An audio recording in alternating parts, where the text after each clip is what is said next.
Thanks for joining indeed. Good morning, everybody, or good afternoon. Happy time zone, wherever you are, whoever you are. We are so blessed and grateful that you're here with us. We appreciate you stopping in today. It's going to be a very exciting day today, mostly off stream for us at the factory. We've been promising some stream upgrades coming soon, and today is the day. We'll be receiving our Stream Deck, Elgato Stream Deck here pretty shortly, actually. That one's not the big one. We're also going to receive our new RTX 5060 GPU for our PC.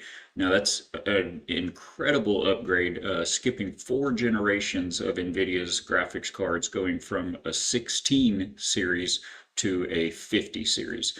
So hopefully we'll be able to pop up our settings here in No Man's Sky, which we're going to play around in today a little bit, as well as some other games that we enjoy playing, but we have to really turn down the settings here on the mainframe to get those streamed out to you. So really looking forward to that, and it may cut our stream a little short, but all things considered, it'll definitely be worth it, and hopefully we'll be able to pop right back on afterwards, and we can hop into Windrose.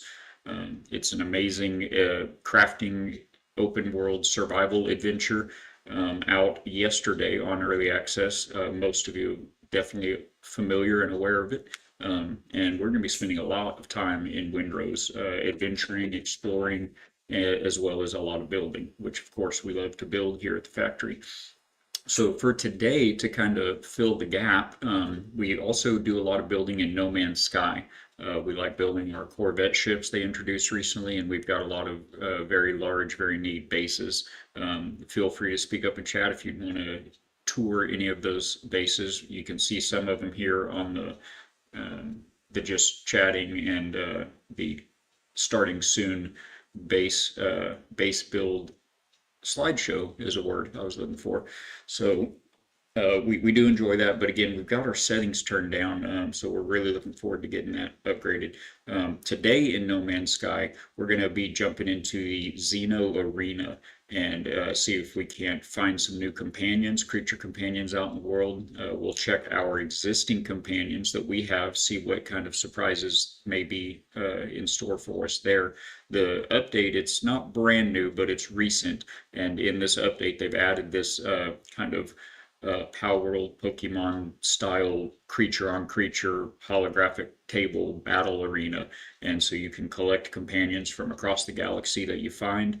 You look for ones that have special abilities and better tier rankings and everything. So we're very noob into it. We haven't looked at the Xeno Arena at all, other than just reading the patch notes. So yeah, we're excited to get into that. And with all that being said, I'm just going to go ahead and jump into it here. We are currently in a save that we have quite a lot of hours in. I want to say there's probably about 600 or 700 hours on this save. One of the things that we were doing just this past week was working on upgrading our settlements that they introduced several patches back.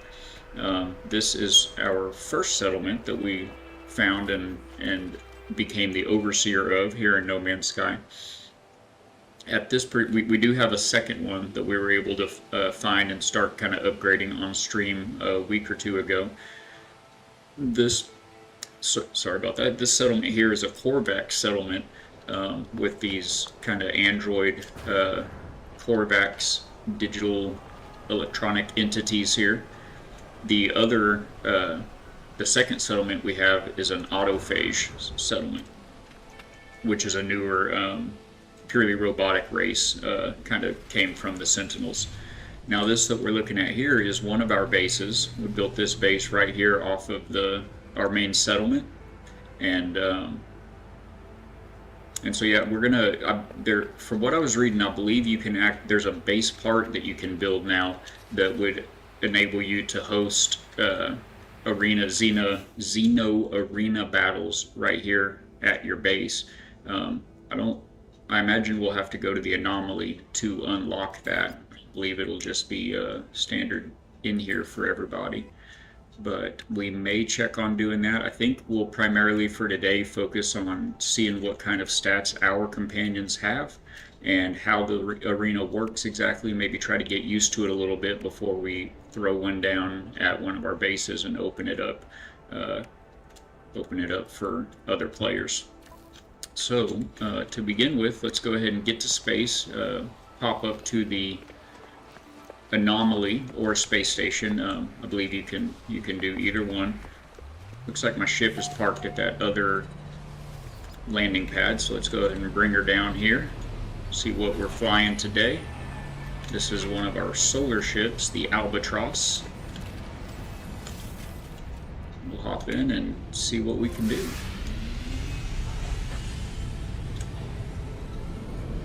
Hope everybody's had a good week so far and nothing too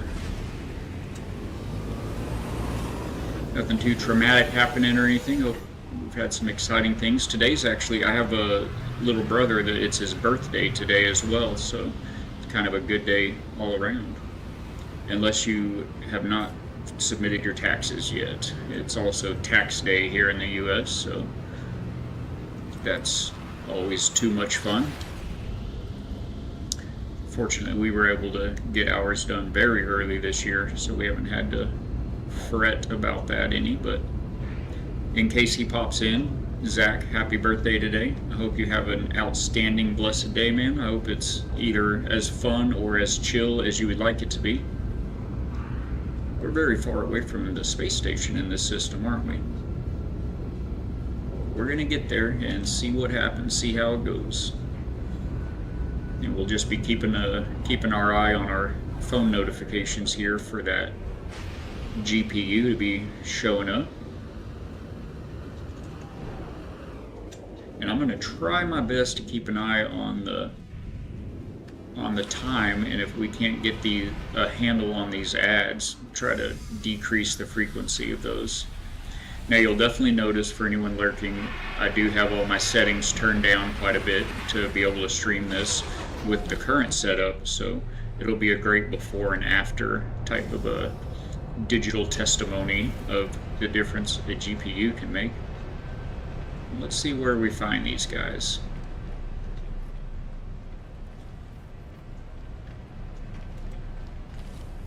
I'm assuming they'll be back here somewhere, but it looks like I would be wrong. Let's go check upstairs.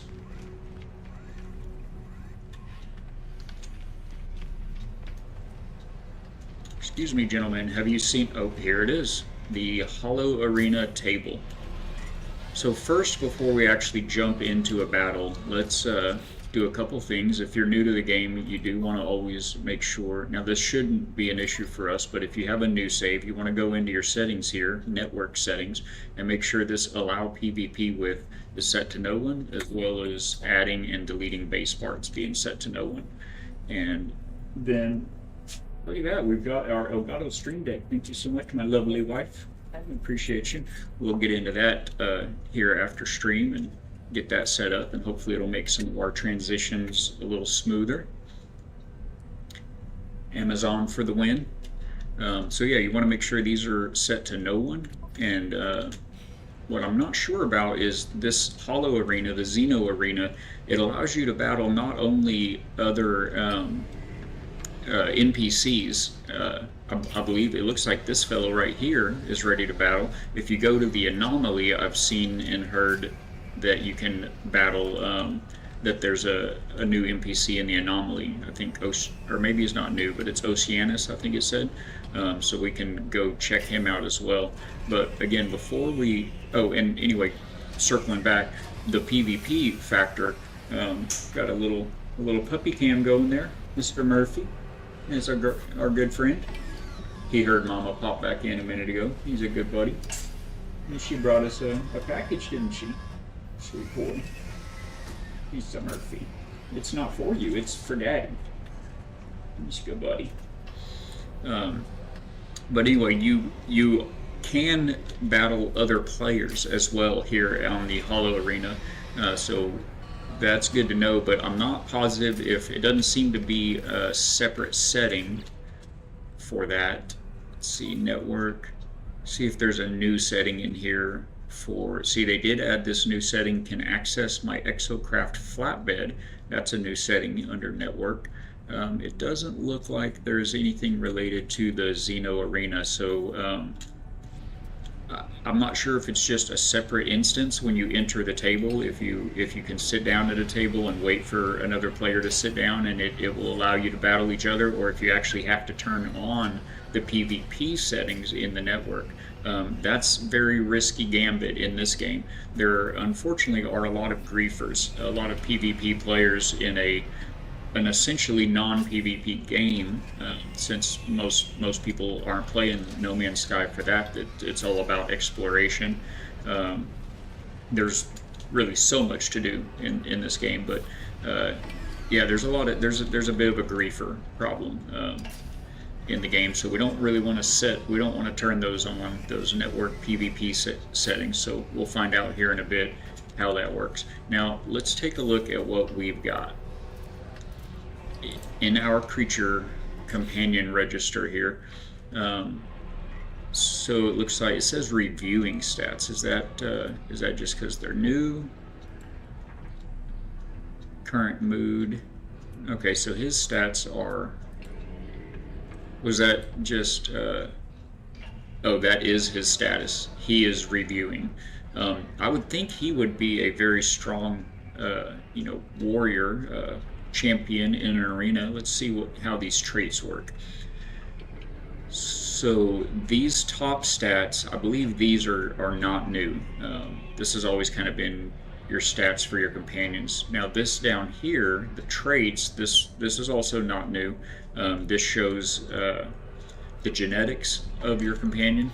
You can, oh, not here, at the anomaly, you can go in and enter your eggs or your companions and add various resources to this big genetic splicer unit and actually alter your creatures. You can essentially potentially make a creature that you like a lot but is very small. You could make them much larger.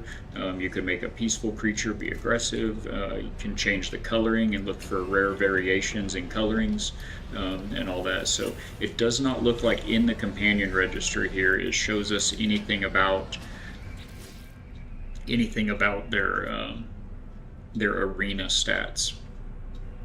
And it doesn't look like there's any further option on each one. View genetic profile. Well, that's an extra option. Ah, here we go. Battle abilities. So this bit here is new. It shows he's a mechanical and a B class. We're familiar with these class badges in the game. Anything from multi-tools to ships and upgrades, they can all be either class C, B, A, or S is the top tier. So this guy is pretty neat. I feel like he's pretty rare. Does it show us how the rarity is? And we'll have to figure out what this A means. We've got genes improved, level up and improve companion stats. Just making sure I wouldn't look like I might have been missing something there. Exposure to battles in the Hollow Arena will slowly mutate a companion. Each level of mutation allows an individual gene to be edited, leveling up the companion's combat performance. Once a creature reaches its maximum genetic potential, further edits can be made to change the creature's available moves. Okay, so that's under genes improved. Then we've got this section here that looks like it's a laser cannon. It deals that much mechanical damage. It looks like it has a buff against desert type attacks or defenses or enemies in general, companions, and a debuff, it looks like, against anomalous companions. And then we could select left click to mutate that ability. I'm not sure what it takes to mutate that. Here we have his agility rating. It looks like 0 out of 10. A dissonance rating. Oh no, it's not rating, it's his ability. Dissonance is a mechanical ability he's got. It deals a lot of mechanical damage.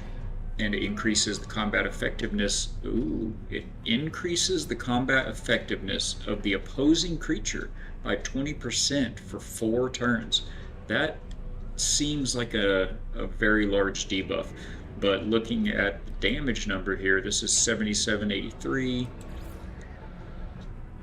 That was agility, so 224 to 242 seems pretty high. See, again, here we have less than 100 mechanical damage, and this applies an additional damage each round, it looks like, for 3 turns. What do we have here? Health. So we've got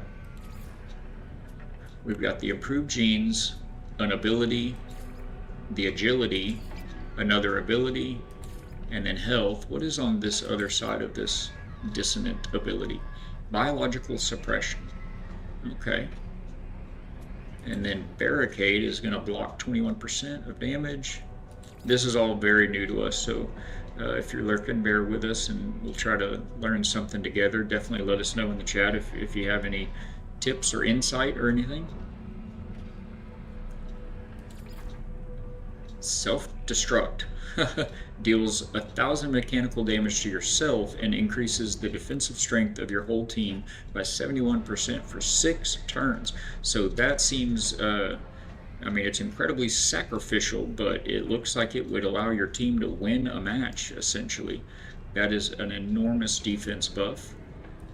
And lastly, we have mutation progress. Level up and improve companion stats.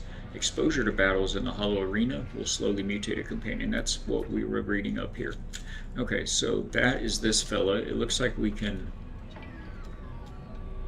These are current abilities, genetic profile. Okay, so it's got a little filter there that you can filter through the 2 different parts of this genetic tree here. Let's go back and check our others.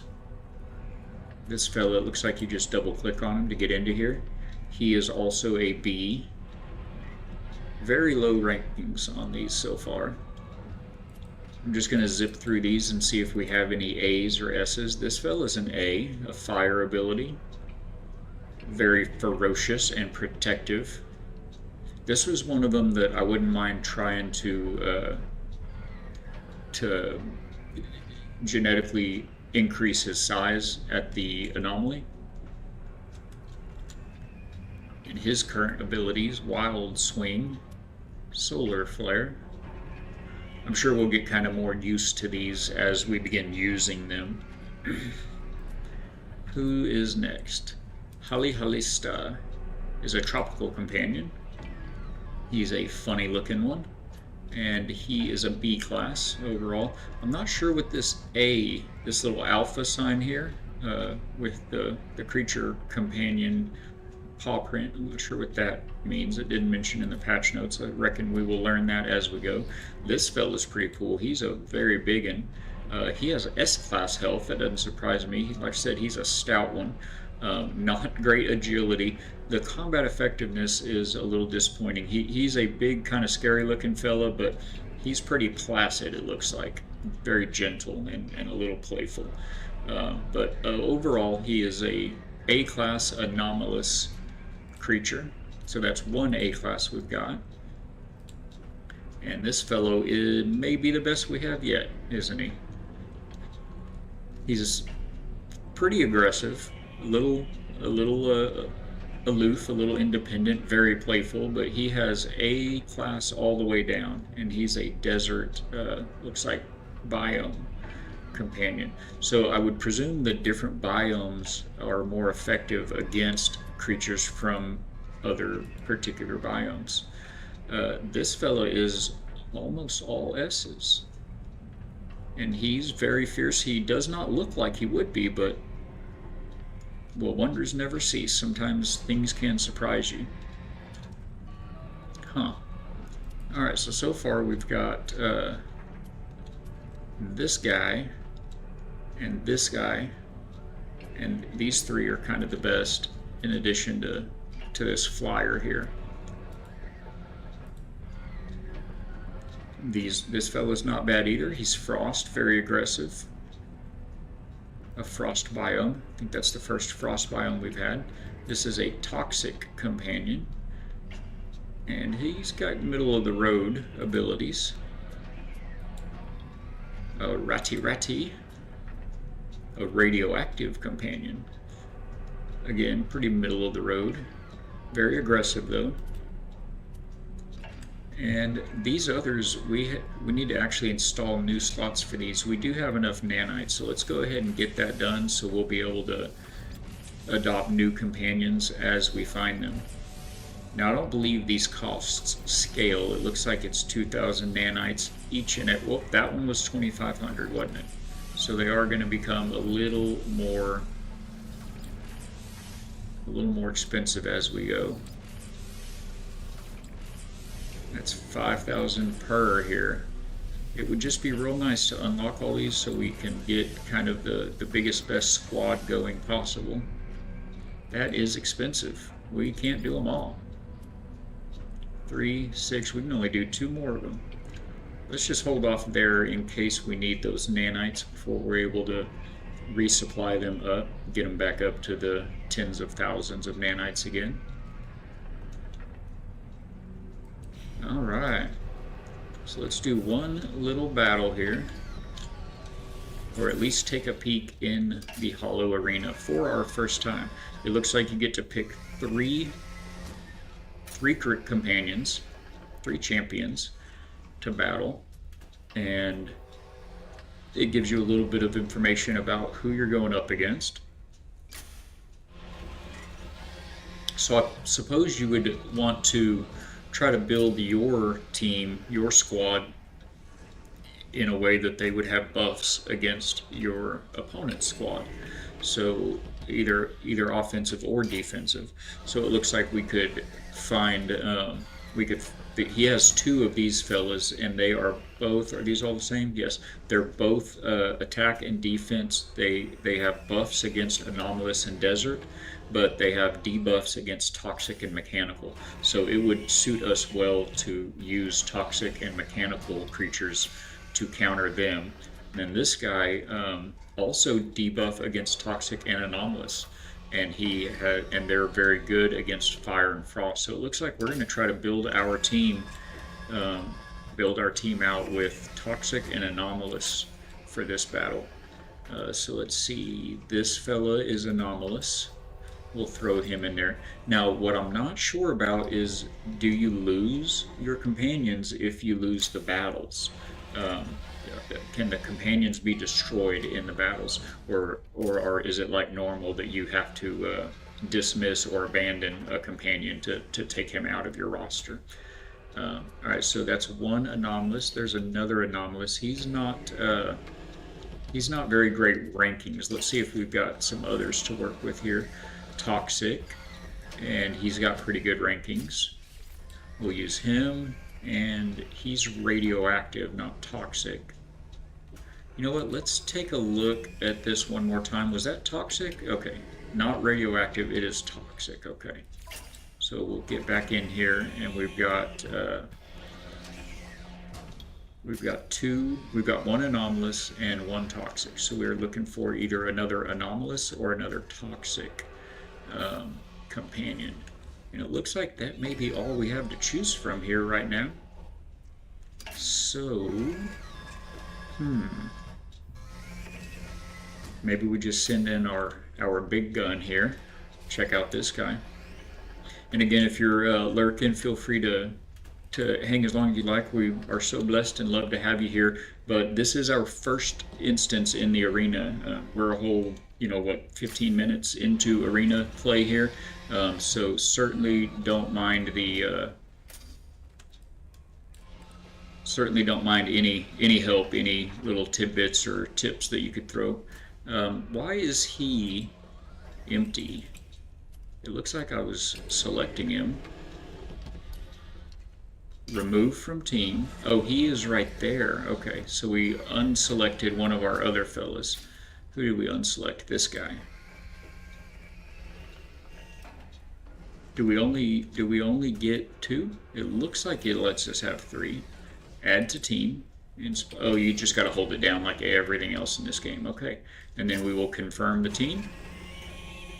And battle begin. Begin battle. Okay. This other fella is kind of in the way here, isn't he? So so it's our turn first. Is there a timer? I don't see any kind of a timer. So these are our abilities that we can lash out at. It looks like we're going up against, it's hard to say. He gets to move first. We better do something. We can change our active creature. We can rest for a turn, resign the match. So let's see what these are. This is a heal. This is 100 damage, 200 damage. It may miss though. This is a lot of desert damage, but it also deals damage to yourself. That's not great. That's not great. And then lastly, Burning Lungs deals, it decreases their effectiveness for 5 turns. If dispelled, it deals damage. Okay, well, let's just go with that one. See what happens.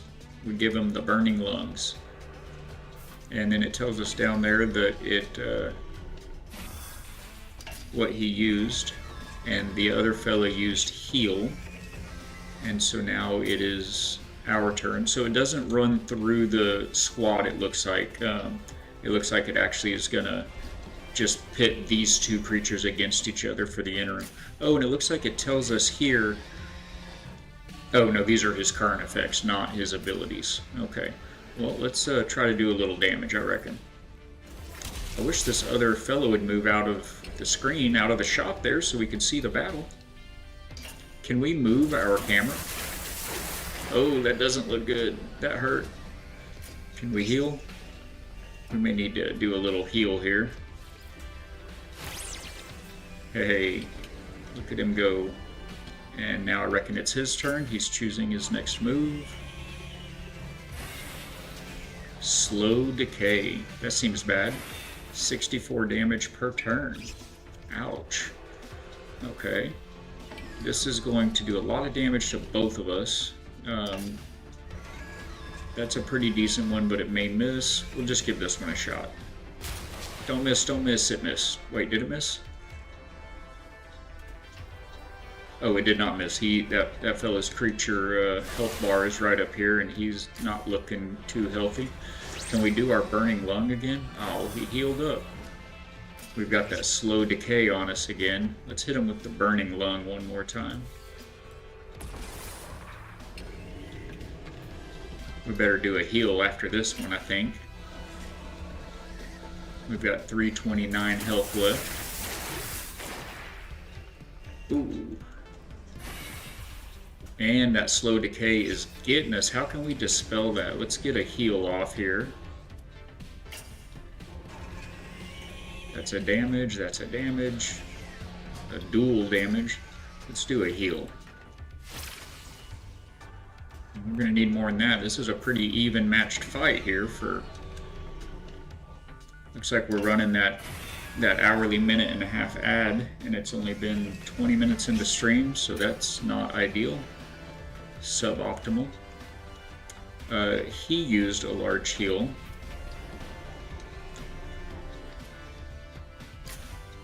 Flash. Wild charge. I'll try this one more time. Missed him. So we're 1 for 1 on that bit.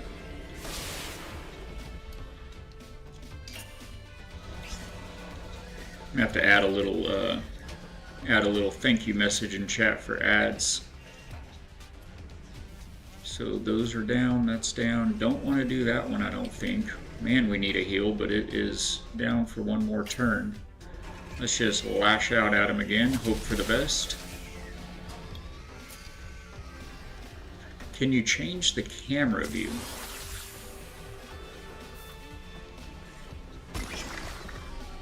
Oh, we're onto a whole new creature here, it looks like. So that last lash out got the other fella. Let's get a heal going. Not sure what this guy's gonna have up his sleeves.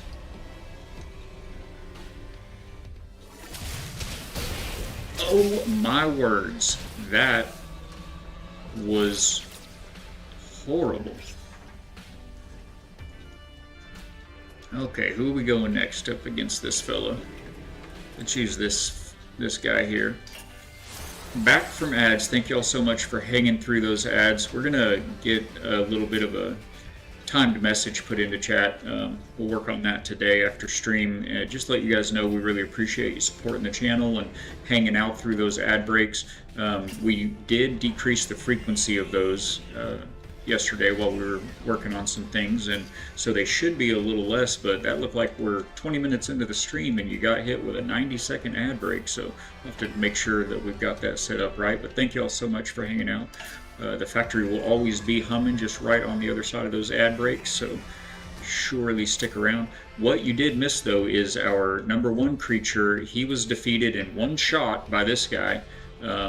He cast what's called the Plague, and we had a health up to about here, and it dropped it all. So let's see what we can do against this guy. That's a very small damage. That's a little better. Small again. This is a heal, I think. Nope. Oh, removes negative effects. That would have been handy last match, or the last creature. And this increases his agility for 1 turn. Okay, well, I guess we're going to try the Corrosive Jet on this guy. Well, that did very good. Took 50% of his health. He's going to have to heal now, I reckon. Is there a cooldown on that? Is there a cooldown on that? Oh, we've got him on the Plague now. Oh, he reset his cooldowns. Okay. We do have a cooldown on the Corrosive Jet, though. So let us do another attack. Going to take a couple more to get him, but let's see what we can't do. This fella in the red armor is in a very bad spot. I'll have to look up after this and see if we can change the camera view, or if you're hanging out in chat and you're aware, just let us know. That's got him with the Plague again. Forms Necrosis. Ooh, he just did his own move on his own. That's pretty neat. And now it's our turn again. We're still full health. We'll hit him with this Corrosive Jet again, see if we can't take him down. Yes, we did. That fella's down for the count. On to #3. He doesn't look very scary, but looks can be deceiving, can't they? You know what kind of packages dynamite come in. So he immediately casts a large heal. Huh. We'll have to keep that in mind. We haven't used this one yet. I reckon this will probably, let's just use it so we can see what it is. I reckon it's going to allow us to potentially dodge his attacks more effectively. Yeah, it didn't work too great, but oh, it did. He cast, it looked like he used 2 shots and 1 missed and 1 hit us for a small amount of damage.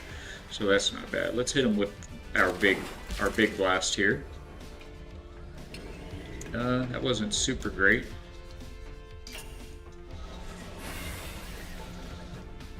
He hit us with the slow decay. That's going to hit us a little bit each turn. So let's go ahead and sterilize that right now.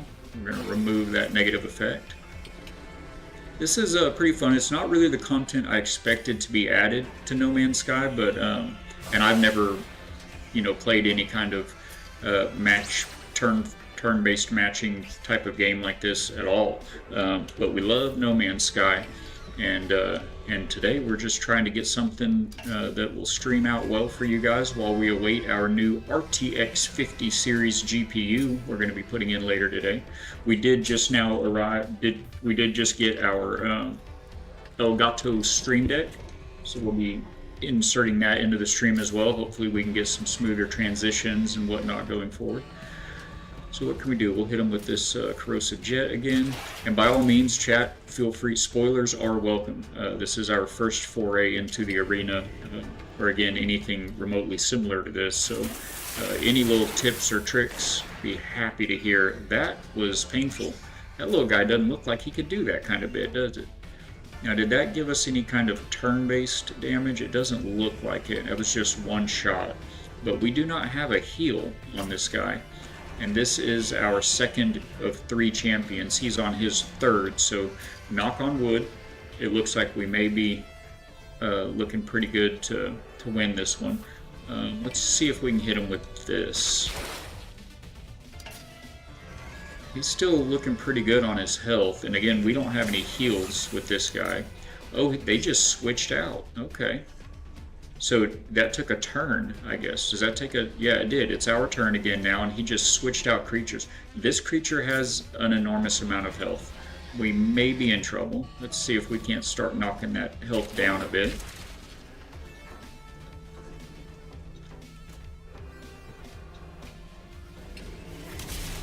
Oh, I'm scared. He used oh, he missed. Let's go. And we don't have any negative effects, so we're just going to hit him back. What is this one again? This increases our agility for how many turns? Just one turn. Okay. Yeah, we're just going to keep hitting him here. Our next fella, he's a pretty peaceful. He's a pacifist companion, but he is decently strong. So hopefully he'll be able to come in and finish this fella out. Oh, you know what though? He's not. We're not on his last guy because he switched out right there at the end. So that was suboptimal.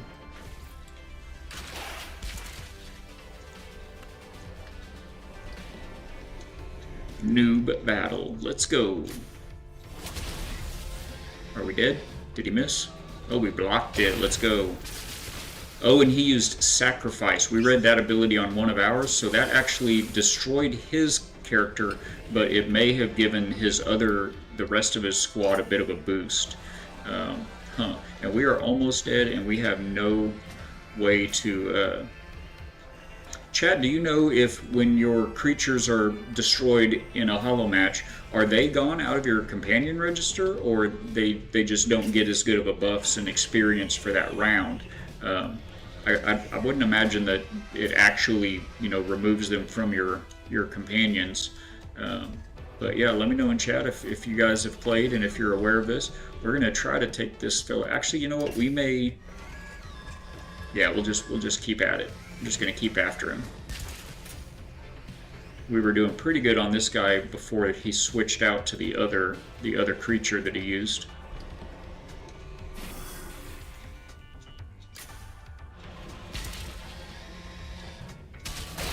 And there goes our champion. This red fella that popped up, is this normal for NPC bystanders to come to the table and block your view? It seems like if we had our view over here on the other side of the rail, the camera, we'd be able to see the match much better. May try to do that. It may just be where you have your camera set when you enter the match, so we'll be sure to try to pay attention to that next time. This fella does have a lot of powers. You can't even hardly see him because of this guy, doggone it. But anyway, this is one of the, does it show a picture here? No. You'll see him in a second. This is one of the biped, very large. He's like 15 feet tall or something. All right, let's see what we can do with him. That's a burn, a little bit of damage. This does increasing with each turn. This is a very little bit. Wait, is that each round for 4 turns? So that is cumulative. That might actually help. Oh, this is good. This will absorb damage from the other creature and use it to heal for 6 turns. That seems very good. Reset all active move cooldowns. Okay, well let's go ahead and hit him with the best we got. It looks like that's going to be this guy. It does a little bit of damage this first turn, but it starts adding up the more we use it. At least this guy doesn't have as big of a head. He hit us with a slow decay. It looks like he's gonna. Yeah, it's gonna be a timed overtime type of a damage. We were able to dodge that one, whatever that was. Yeah, these bystanders here are killing me. We're gonna have to see if we can't swing that camera around to the other side of the table for the next match. Hopefully that'll work out for us. Man, it has been his turn for a while. Did we get to... Oh, you know what? So when you select this attack that says first turn, second turn, third turn, it will actually automatically use it for those turns, that number of turns. And we are on our last companion here. Oh, ouch. That looked like a big one. We need to heal somehow. How can we do that? This is going to just reset cooldowns. This absorbs damage and uses it to heal. Let's go ahead and get this loaded up and going. Absorption shield created. Alright, hopefully that'll be enough to keep us in the match. We were looking pretty good earlier, and I even knocked on wood, but it looks like the tide has turned. Let's see what kind of damage we can do here. This looks a little better. That did not hit him very hard at all. We may be in trouble here. And we're on our third champion already. So what does it show us here? Okay, it shows us that he is a level A radioactive creature. That's what that A means. That's their level. So I'm not sure how that is differentiated from their class, which is the B here. I'll have to do a little research on that. But so he's a radioactive. Is there anything here that's very good against radioactive? This one. So we should have been using that one.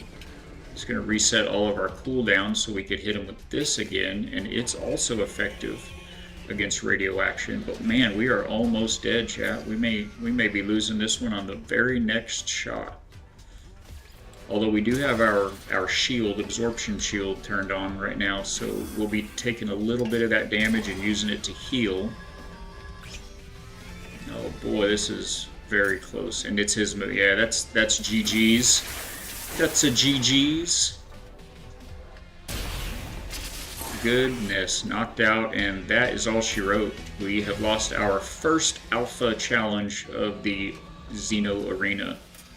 But we got some mutation progress, so we could do a little, even if you lose, you win. Alright, so my first question is, if I approach the arena from over here, does that give, it still puts the camera right there. That is unbearable with these bystanders here. They block your view of the match. That seems like bad design. Let's go check out the anomaly and see what kind of arena they have there.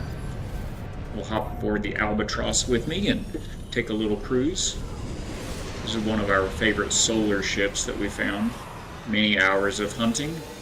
It's got our signature brass, kind of copper brass colored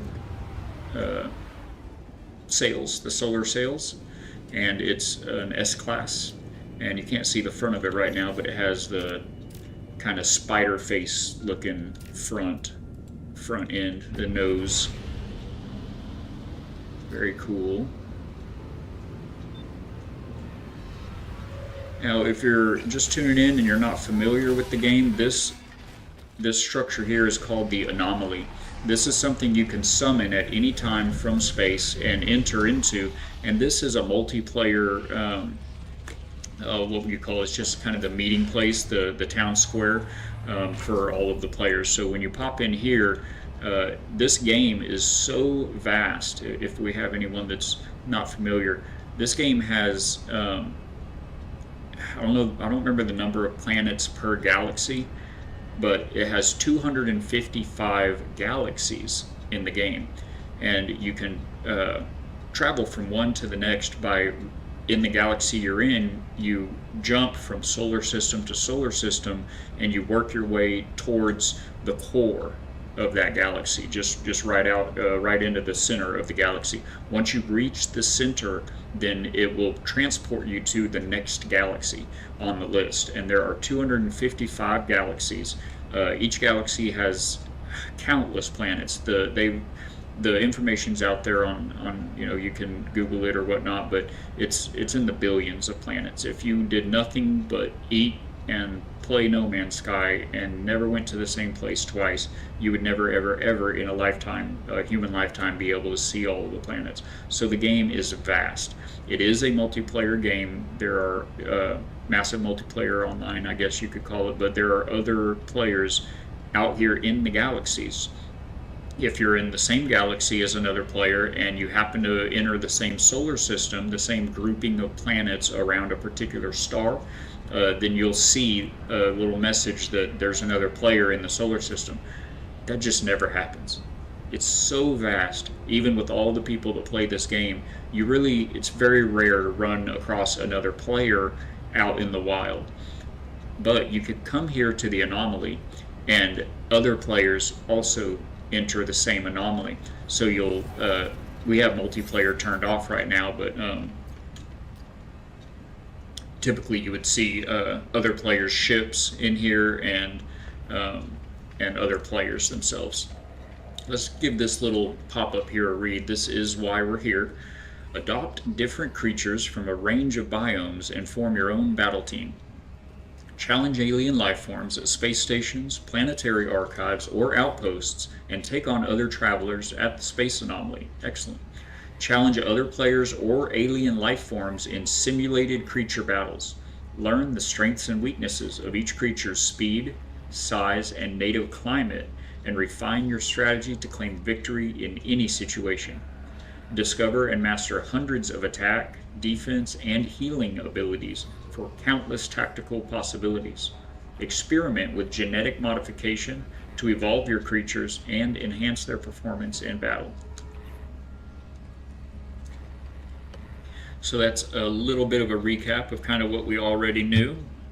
Still don't know why the bot doesn't catch these guys here. Let's go ahead and get rid of that individual. Good luck to them. Alright, so where is the Hollow Arena?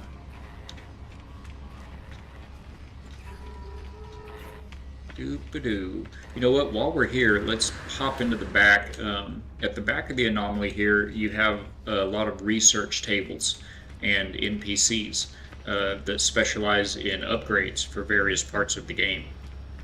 So we want to check out the construction terminal and see if that's where we get or unlock a new base part, a new base building part, that you can actually build that Hollow Arena, the battle arena table at your own base. And we don't have that unlocked. It's new to the game, so I believe it's going to be right here. No, it's on the other side.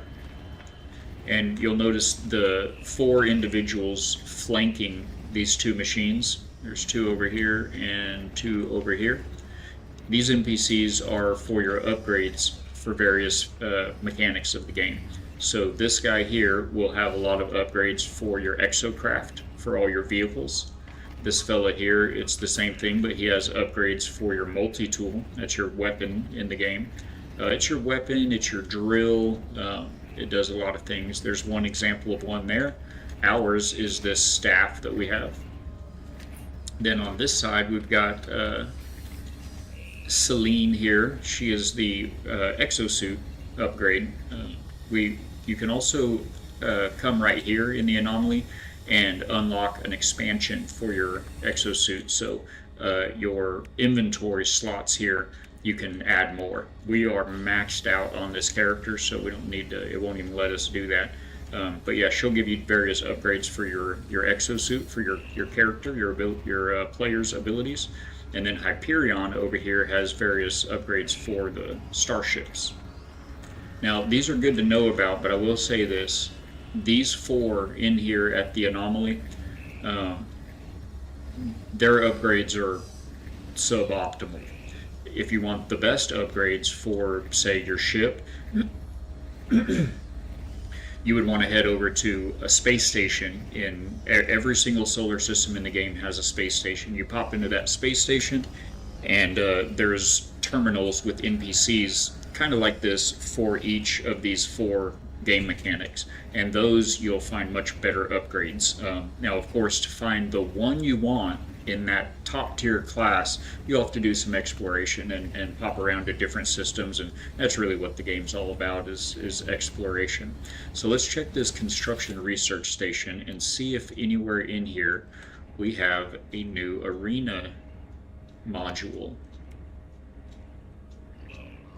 I kind of thought it would be right here in this section. We'll keep looking. Perhaps they gave a just gave it its new section, its own new section.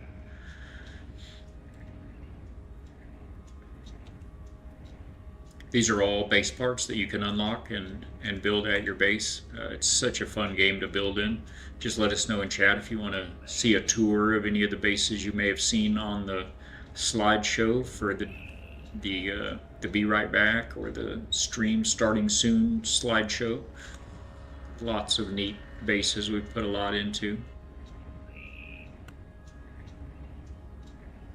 I don't see that, but I do see some new server blocks that did not used to be available, so we'll start to unlocking those. We've got 3 left, so we'll grab these 2. Alright, get back in here and continue checking, see. I'm going to pop through those very quickly to get back to where we were. Where were we? We were here. Oh, here. Okay. These are some new lights here as well, it looks like. Because once upon a time, we had everything unlocked. So anything in here that's locked is somewhat newer to the game. We haven't played No Man's Sky regularly for a good bit. We've been into some other games more recently, but I'm not seeing yet the arena table. So perhaps that's something that's locked behind some progress or some mission. Yeah, see that whole building set, the salvage building set, that's new. And we are all the way back around now, yes. Yeah, I didn't see it anywhere. I really thought it would be right here in this section. Huh, okay, well, we'll have to look that up then, or feel free to let us know if you know the answer in chat. How do you build a hollow Xeno Arena battle table at your own base? Okay, next question. Where is the Xeno Arena battle table here at the anomaly? Hey, Mercury.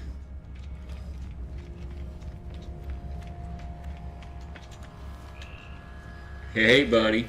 This is, oh, you can interact with this guy now.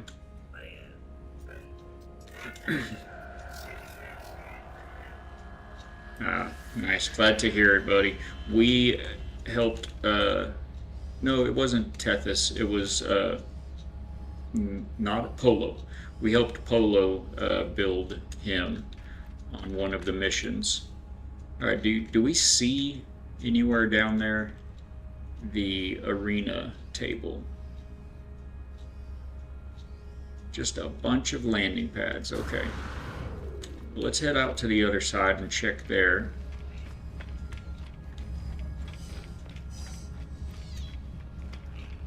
Oh boy, I can't wait for tomorrow's stream.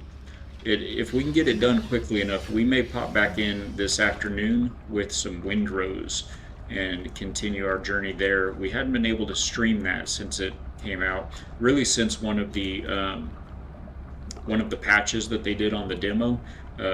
It improved things, but it kind of, oh, there's the arena table there. It improved things for gameplay, but it made it to where we weren't able to stream it. We had streamed it a couple of times, and then we went to try to stream that day, and it crashed the whole stream. So we haven't been able to play that one very well since then. And the early access that came out, I can play it, but I have to turn all the settings as far down as they'll go. It's ugly, and the wife and I were playing it a bit last night. She really enjoys it. But yeah, so we'll get this 50 series RTX in to replace our GTX 16 series, and that ought to make an enormous difference. So let's see what we've got here. Oh, no opponent at table. So this is where you would come to play other players. But it looks like this must be Oceanus. Oceanus, pleasure to meet you. Can we talk, or are you just all battles? Hello there, okay. Pleasure to meet you. Regards me with bulging eyes, oddly magnified by the curve of their tank head. I could see that. Oh yeah, look at him. He's like a little shrimp in a shrimp in a head, a shrimp in a tank.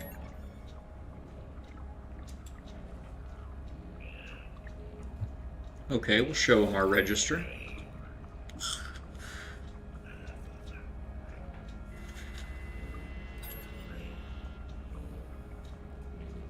A beginning, indeed. Pleasure, Oceanus, Balak. Yes, Polo is the best. Sure. Can we... Oh, here's a question. We'll ask this guy. Can the creatures be harmed? Oh, no. It's a safe simulation, of course. We'll learn but not be hurt. Alright, how about those tactics?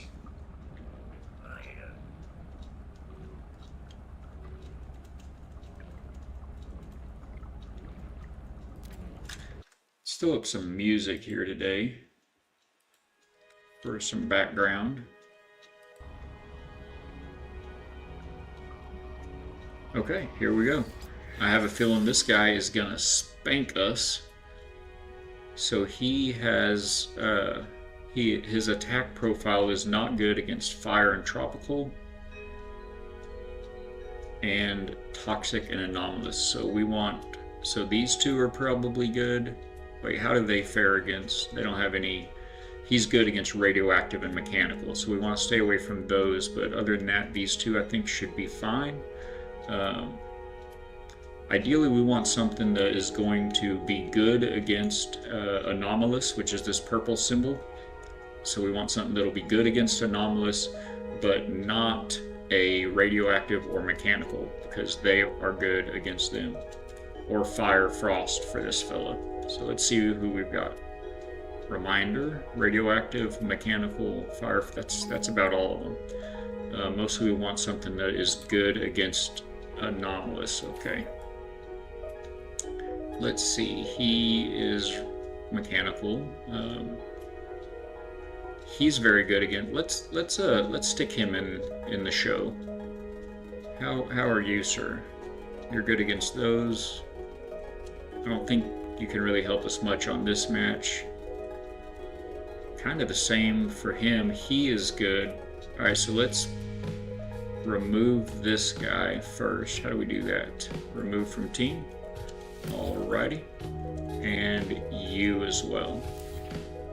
And we're going to add you and give us a little reminder now. We want good against anomalous, which he is, and he is good against radioactive, which is this one. We'll have to keep an eye out for this guy. He's good against fire, so when we have when he pops up, maybe we'll switch away from the fire fella if we're on him. Otherwise, we want good against anomalous, but not using radioactive or mechanical. I think after this match, perhaps we should go searching for some new companions. So we want not this guy. He'd be fine, but he's not specifically good at attacking either of those. Nor is he. He is, though. Yeah, he'll be a good choice because none of them are good at the tropical. They don't have a buff against tropical.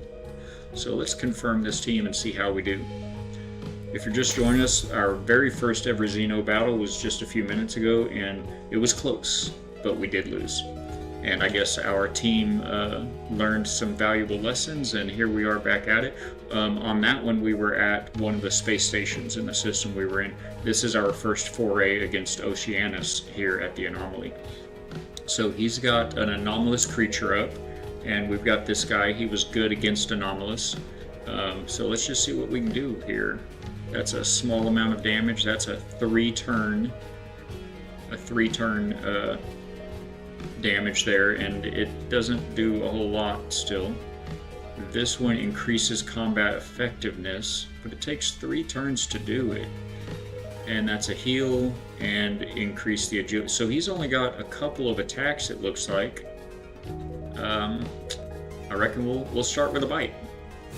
Nom nom nom. Minimal damage. This fella is pretty strong. It looks like his health is 644 against our 425. So that may not be great. Ouch. Let's see, what was the...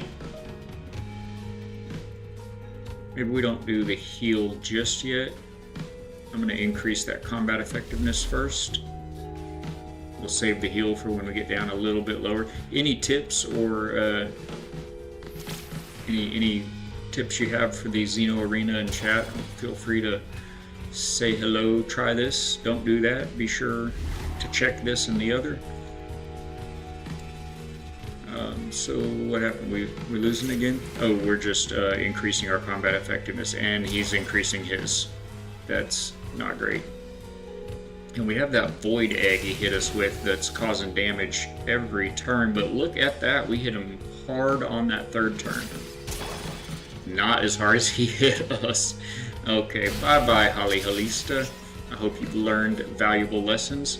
Let's go ahead and pop out. I think this may be our strongest guy in the squad right now.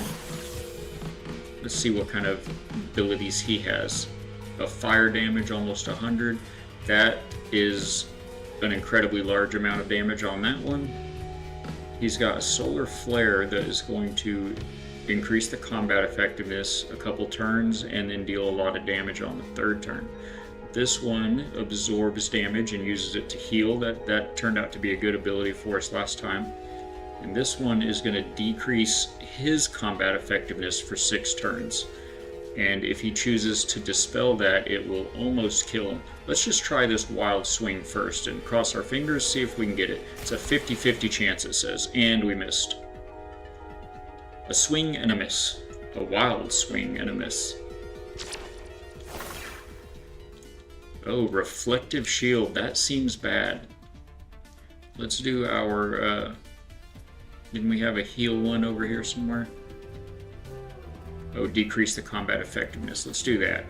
If he's going to be reflecting things on us, let's decrease the effectiveness of those. And he switched it out. Okay. Now, so... Oh, he just... We got a bonus move he did on his own there. It doesn't look like it did anything, but... so if you... Here's a question. If you use an ability that says, you know, decrease the opponent's combat effectiveness for the next 4 turns, and then they switch out their creature, does that mean that the new creature is not dealing with decreased combat effectiveness? That seems to be top of mind at the moment. Well, let's just try setting this guy up for this one.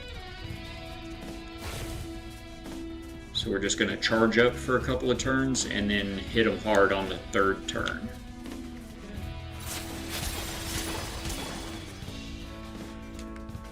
It looked like a pretty weak attack, but he hit us thrice. I definitely like the view better here at the anomaly. When we did a battle in the space station, we had NPC onlookers come up to the table, and they stood right in front of the camera, so you couldn't even like see your battle. It was not great. Okay, so that was our third auto move there on that build up. It only hit him for 205, so that wasn't fantastic. What are our options? Maybe we should try switching it out here in a minute. Let's see, he has a 54% chance of missing now. That got worse. How does that change, and how do you make it better? That's not going to deal much damage to him.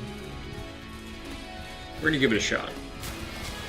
Hey, we got him! He is almost down for the count. Dino v Dino here. Oh, he just sacrificed himself. But that gave their whole team defensive strength. A 74% defensive strength boost. That seems bad. This is going to absorb the next bits of damage and use it to heal our creature. Let's do that. It's a shield of sorts.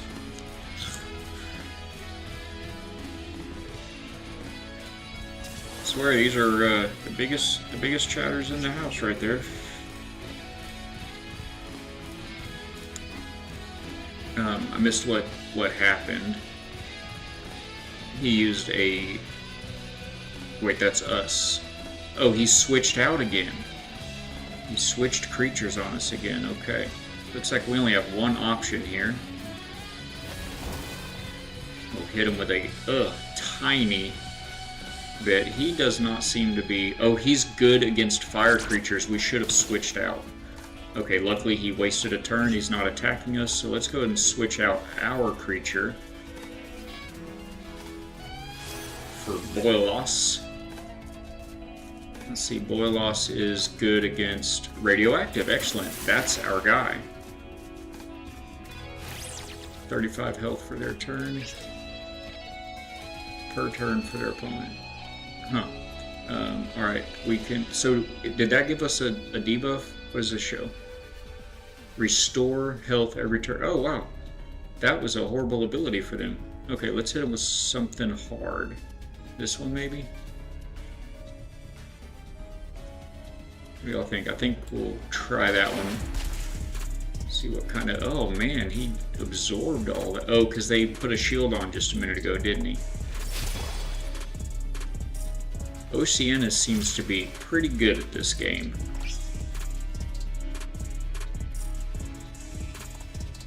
Applies damage each round for 2 turns. Not a whole lot of it, though. And that just deals regular damage. None of these are specifically good against radioactive creatures.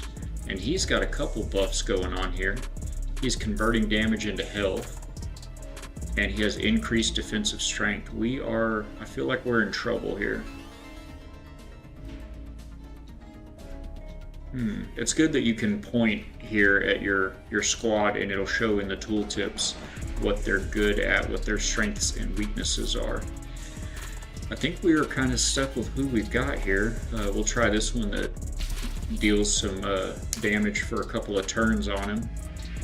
Looks like he's taking a little bit of damage every turn for a couple of turns. Feel like it may not be enough.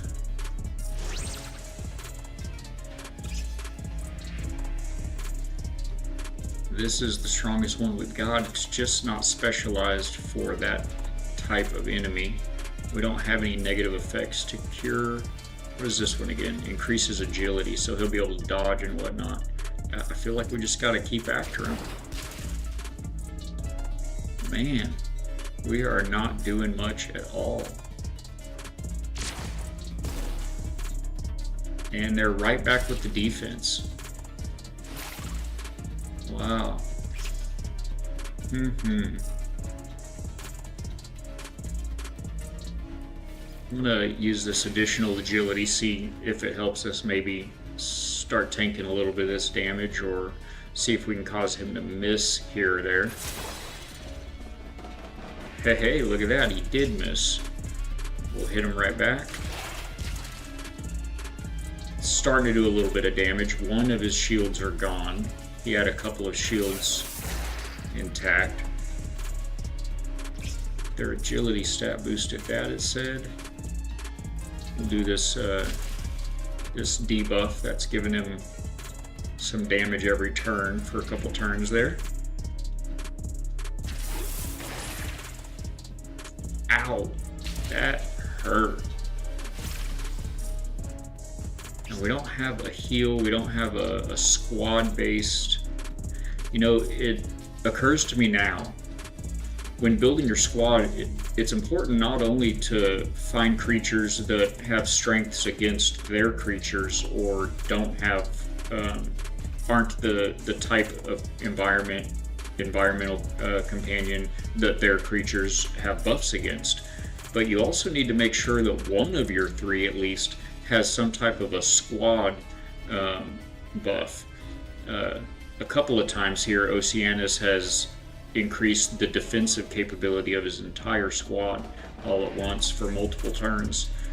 So that's something to keep in mind, I think, moving forward.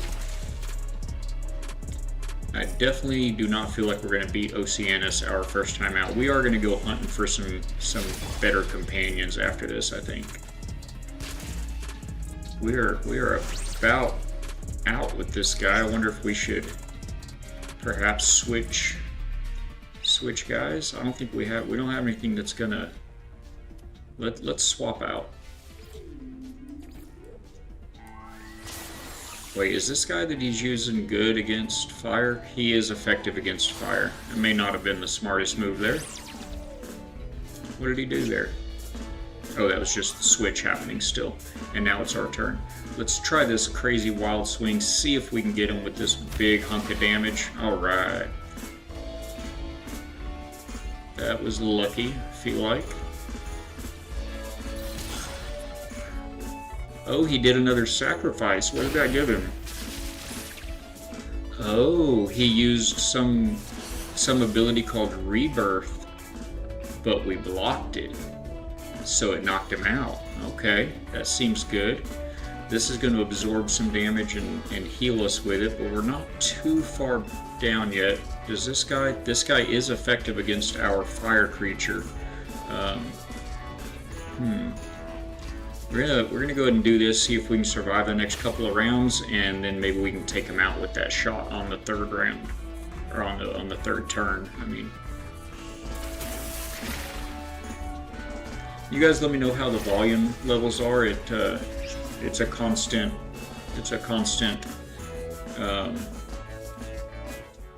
adjustment that we're making, and we do a variety of games here at the factory, so it's different for every game, and it's all a learning curve. So we're continuing. Oh, that's it for him. No. Alright, you'll be stronger next time, my friend. It's all up to you, Boyless. It's you against, what's this guy? Yoha. The names are so funny too. Sometimes you just can't even pronounce them, but sometimes it's like, oh, that's cute. Alright, so he's radioactive, just a reminder.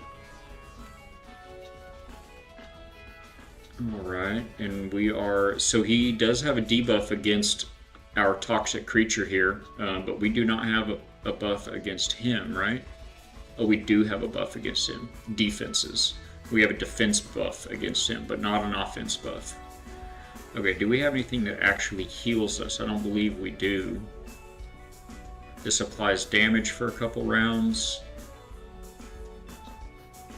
Yeah, we're gonna try this corrosive jet out on him. Yeah, so. They're just his guys are so strong to begin with. Oh no, he's got the shield again. He's got double shields. Look at this. He's converting damage to health, and his defense is increased by 73% for 3 turns. That's game changing right there. We can hit him with the bit of damage for a couple of turns, the cumulative damage, but he's just absorbing it all. I mean, we're just not hurting him hardly at all, and he's hurting us so bad.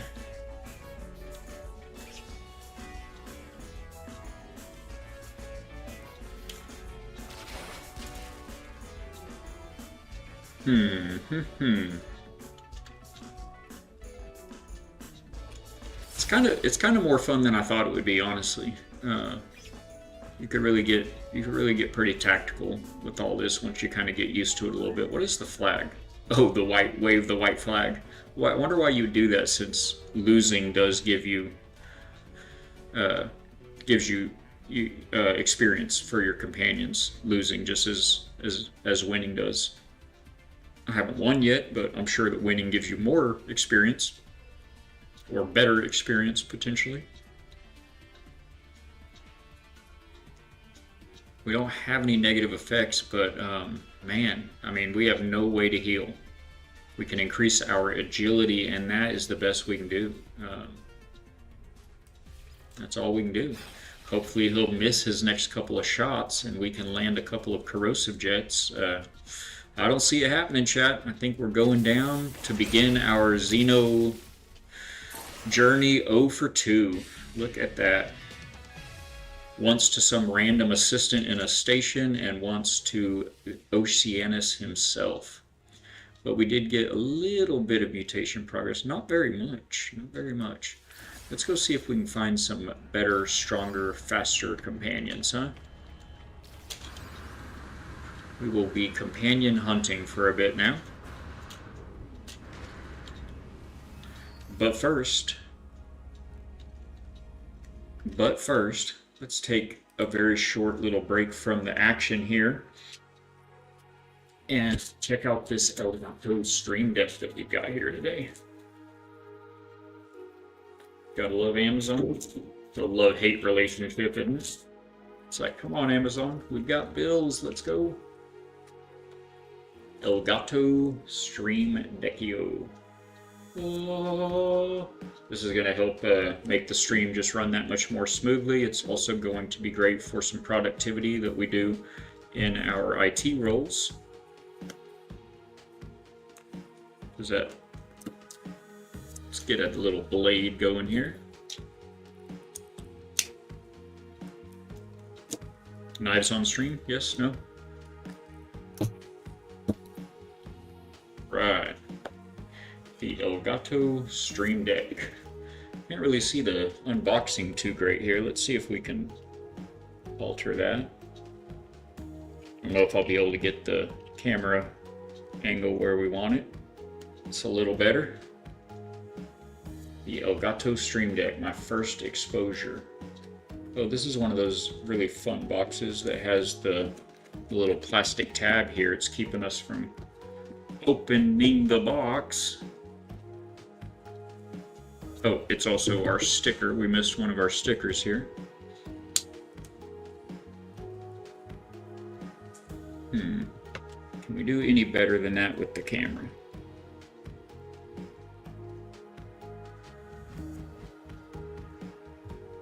It's just falling right back up, isn't it?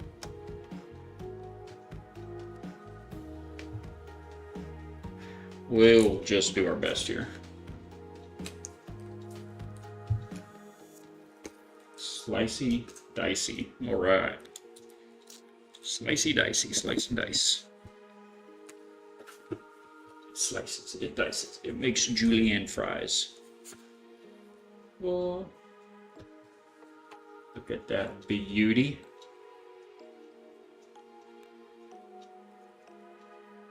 Let's go. Wow, look at the effect that the camera has on the buttons there. They're just dead black buttons here in the room. I wasn't real sure exactly what to expect size-wise. Let me get a little bit of light going in the room. A moment.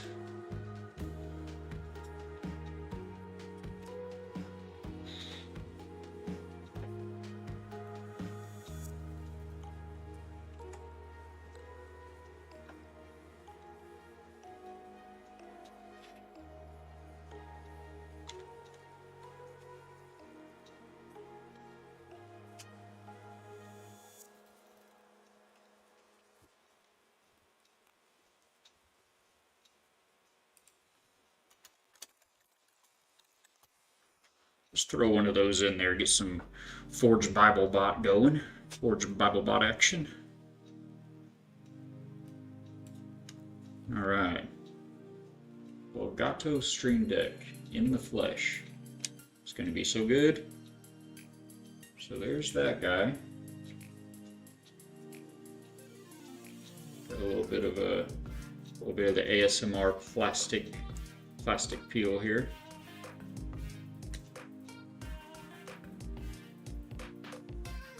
Oh, it's so good. Now, before we take this off, okay, perfect. That's just a little bit of a pad there. A grippy pad. I presume there's going to be, there's no way to take this, oh, there it goes. I was like, there's no way, it just doesn't come out of there. So there's our USB port right there. Right there in the side. Nice small form factor. It just falls right into the dock. Excellent. This is going to get us connected. Elgato, get connected. Let's go.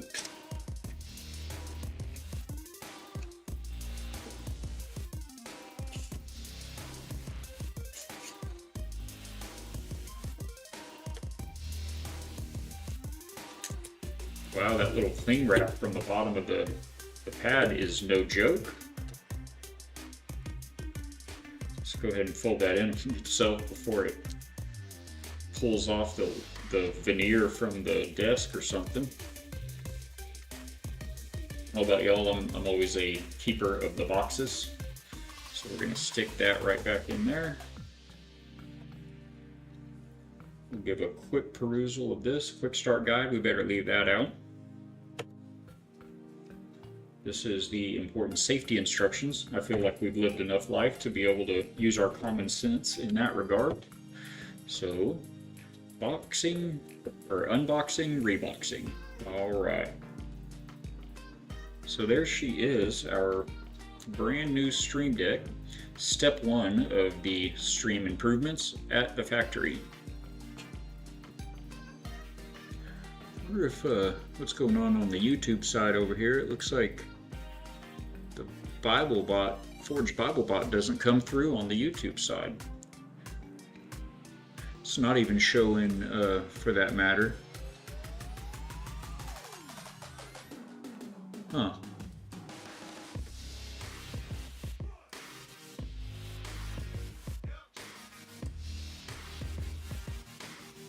Oh, there it is. Yeah, it doesn't look like it shows. Forge BibleBot is not coming through on the YouTube side. We'll have to check that out. It does have a little hole here in the back for you to guide that USB-C cable through. If you're just joining us, today's a bit of a stream update day. We just received our Elgato Stream Deck to streamline our workflow. It should help make some transitions and effects better and smoother on stream, as well as helping me out with some productivity optimizations for my IT work.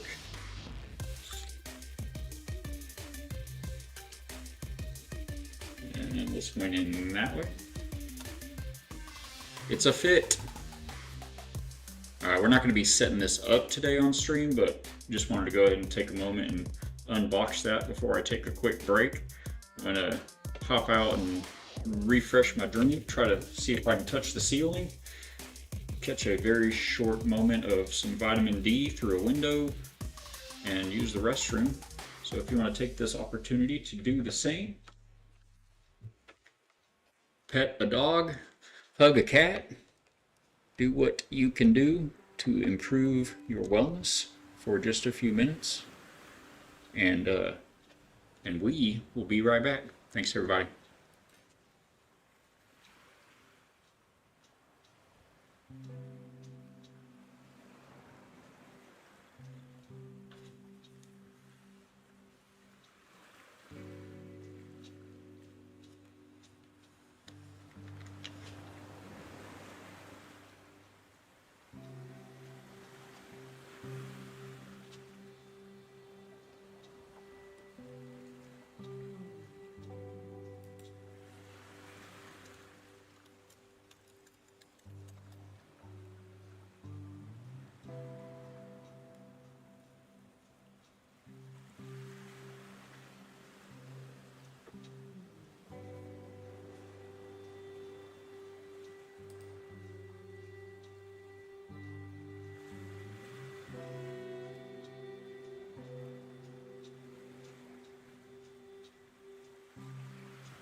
And we are back. Thank you all for hanging out through those ads.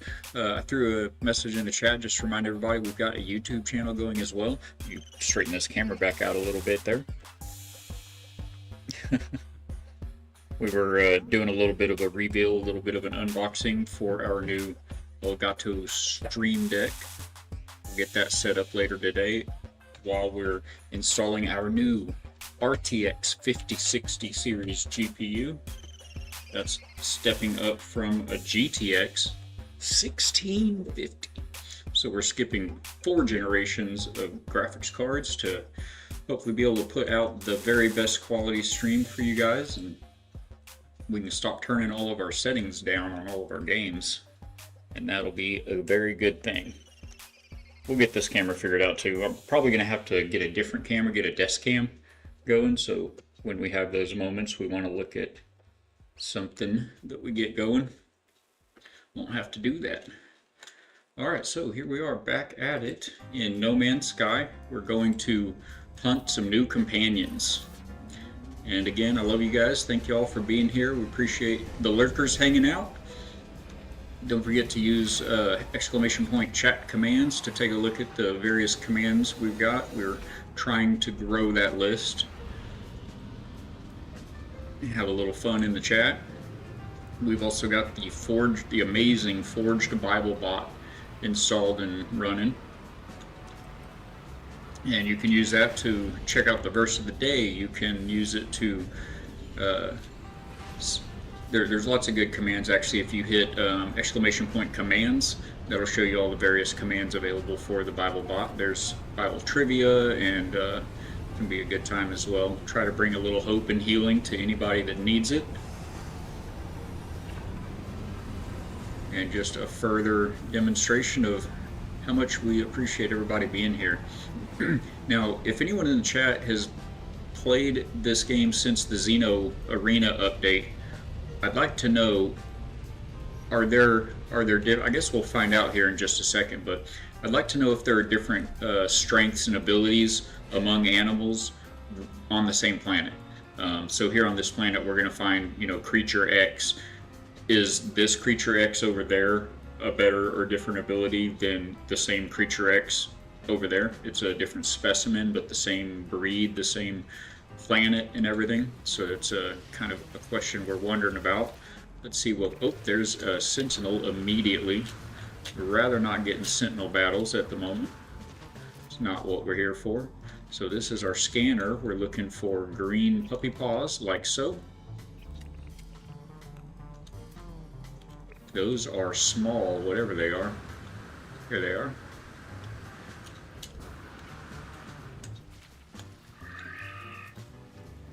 What are you like? Can we see your abilities from just scanning you? Do we need to feed you first?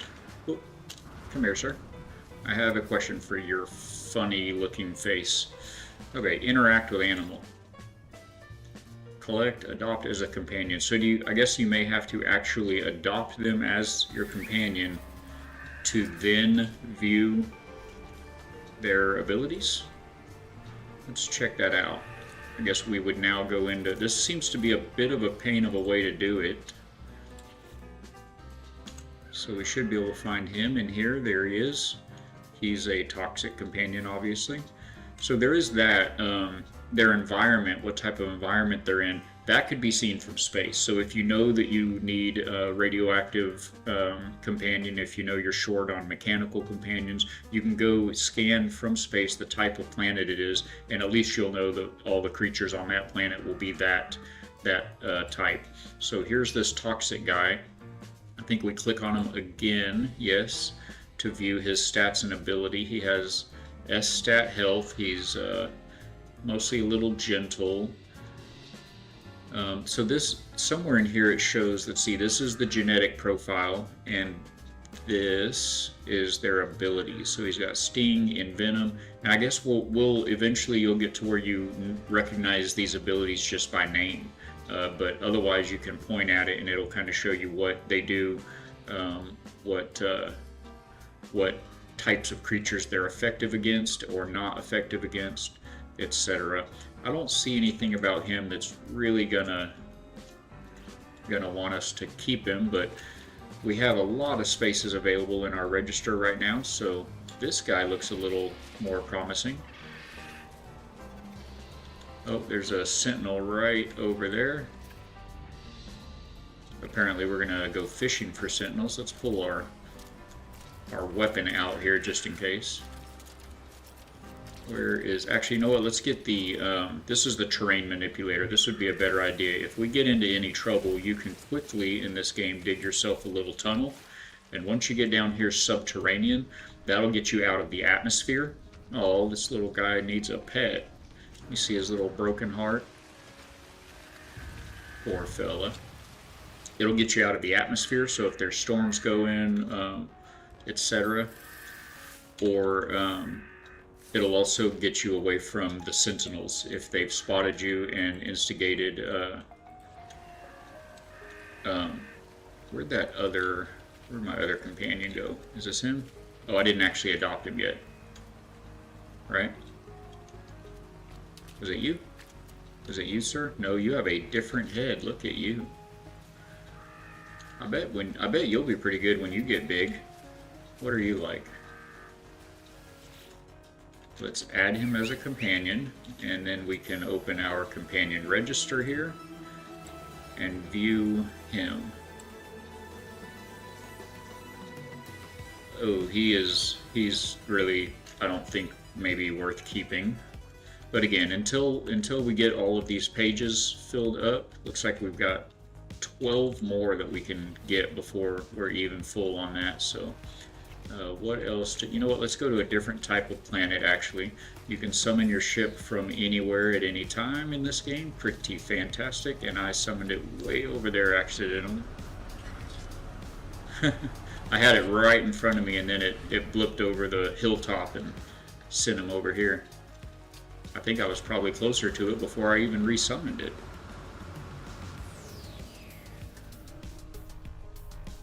Alright, let's go see what frozen maybe, or fire. See what some other type of environment has to offer, companion-wise. Let's zip over this way.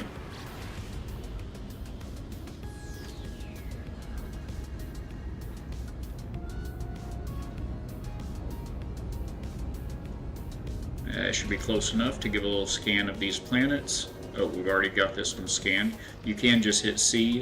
We don't play with controllers, so I won't ever be able to tell you controller players how to do what, but this is a skeletal planet. Wonder what kind of creatures we would find on a skeletal planet. What kind of companions await us? But really, No Man's Sky has always been about exploration. So whether it be the perfect upgrade for your autophage staff multi-tool, or perhaps, did we just accidentally find the portal on this planet? Right off the rip? That'd be insane.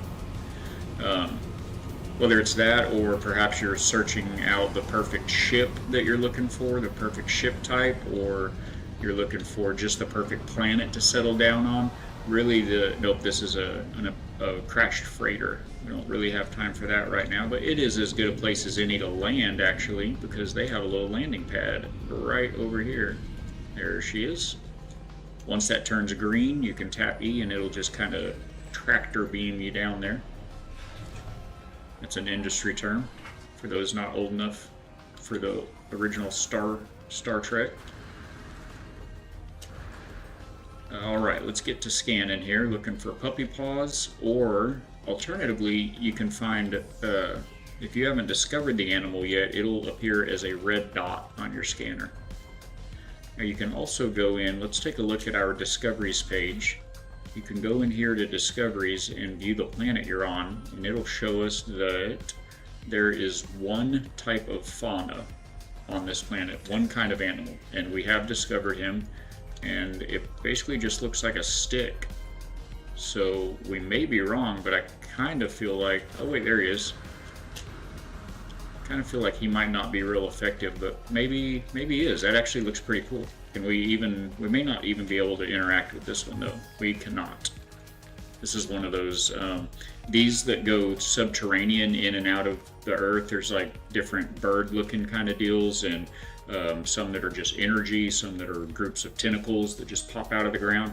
They do count as fauna on that planet, so you can scan them for the nanites in Discovery, but you cannot adopt them or interact with them. And it's the same way with what we call the high flyers. So a lot of planets will have, this is a special type of planet here, but a lot of planets will have birds of various, so I use the term bird very loosely, but they'll have flyers way up high in the sky. And unfortunately, no matter how creative you may get with your building and your reach, you cannot actually adopt them or interact with them. So let's go somewhere. How about a dissonant planet? Wait, Atlantic drive required. We have all of the drives. What is that all about? Tell you what, let's go to our freighter. So this game does allow you to also hunt down the perfect freighter for you, and we love ours. This took a long time, many hours of hunting to find this S-class dreadnought freighter. There are 2 freighters in the game now called dreadnoughts. One of them is a pirate dreadnought. Moon Gazer 62, look at that, a legend has entered the chat. Everyone give Moon Gazer some love. This is my mother. How are you doing, Mom? Great morning, good looking. Well, it is a great morning now. It's so good to see you. Happy you're here. So blessed to have you. I hope you're having a great morning. These ships out here, the smaller ones, are your fleet of frigates. On board your freighter, you'll have what's called a navigator NPC, and you approach them to talk to them, and they'll have various missions available for your frigate fleet. And these frigates you get by just finding, as you fly around in solar systems, you'll find other, oh, there's some right there, speak of the devil. See that little fleet that just popped in? If we were to fly over there, you can approach the frigates in that fleet and hire them. You can inspect them and their stats and hire them to see, what they can offer to your fleet. So we've got quite an eclectic fleet here, and they're all back, which means we need to send them out on missions. We're not going to do that right now. Mostly I'm just using this freighter for its warp capabilities. But it has a large hangar, and you can house all of your small fighter ships and living ships in your hangar and take everything with you on the go. And this wonderful day today, especially since I got to see and hear you all, she is the best one, you guys. We love the Moon Gazer, and she's brand new to Twitch, so certainly she's here to see us, but I do hope that you find lots of fun and interesting things to watch on Twitch. It's a great place to be and support great people. There's anything that you could, that's not where I want to go. There's anything you could possibly imagine here on Twitch. If you want to watch people sew blankets, if you want to watch people weave baskets, if you want to watch people play games or tell jokes or drive semi-trucks. She used to be a over-the-road truck driver. So yeah, it's a very good place to spend some time if you have some time to kill. Alright, so we are gonna see where we can go here. This is the warp map. It's been a minute, so I had to remind myself how to even operate this big old ship here. So this is the warp map, and we can go to a dissonant star as we wanted to a minute ago. Of all the games, I really like No Man's Sky's warp screen here that they give you. And Mom, you missed the reveal a bit ago. This is one of our new toys we're getting today and getting installed. It's called a Stream Deck, and it's a series of buttons, but these buttons are all actually little screens, and you can place various what's called macros, but you can place various functions on those little buttons so that a single button press can do all kinds of complicated things on your computer for you. And it's great for streaming, or it'll help with the productivity for our IT work, and just overall a great upgrade. It's nothing compared to the GPU that we've got coming anytime now. We're very eager to have that show up, but hopefully it won't cut our stream too short. Okay, we're in the dissonance system now, so I actually want to take one of these teleporters back down to the hangar and get out of here and get on a planet, but it's way too cool. Thank you. Yeah, I hope we've really been trying to polish up the stream. We've got lots of neat overlays and things. Appreciate everybody's patience. We're going to do a little bit of a show here. This is the screen that will pop up when we're going to be right back. We need to take a little stretch break or whatnot. It can also show the game in it, as well as our just chatting screen. And so this would be if we're not playing the game and we just want to talk about some things, or we can put up a video or some patch notes from a game on the other side there. And these are all hand built. We've been having to teach ourselves all of this. And then we've got our ending soon screen. Don't be fooled, everybody. We're here, and this is the starting soon screen. If you ever pop in the first 5 minutes of the show, it will show you a bit of a slideshow of many bases and ships that we've built in various games, and hopefully it'll introduce lots of neat questions. So blessed and happy to have you in here. But just a real quick tour of this base. This is the freighter base, and it just goes with you anywhere you bring your freighter. The freighter you can fly, like we just did, to the system, or you can also summon it, like we did right before that from our ship. So we've got lots of NPCs here on the board that do different things for us, different modules. These are all big storage modules here. I'm doing this real quick because we want to get onto the content for the Xeno Arena. But out here, this side building here, is our shooting range and weapons armory. All of these little boxes here will give you in-game items and resources, like dihydrogen jelly, for instance. Got lots of neat decorations. This game is so much fun to build in. The visual assets they have, some of them are really neat, and it's fun how you can resize different parts and orient them in any kind of way, rotate them any kind of way. So it allows you to really do some neat things. So we have various shooting ranges here, some long range, short range, pistol, shotguns, etc. These are some of our squad leaders from some of the crew from those frigates that we saw outside. So that is the armory. I'm going to head upstairs from here. I know you're going to like this next one. This will be our garden in there. And then over here, I believe, is the museum. Yes. That planet we were just on that looked kind of funny. You'll find those scattered around the galaxy, and some of them will have what's called reality glitches. And you can collect those and display them at your base. So this room contains all of the reality glitches in the game as of when we were doing this. It's been a little bit, but I don't think there's any new ones. But that was a fun room to build. But right in here, we have our garden.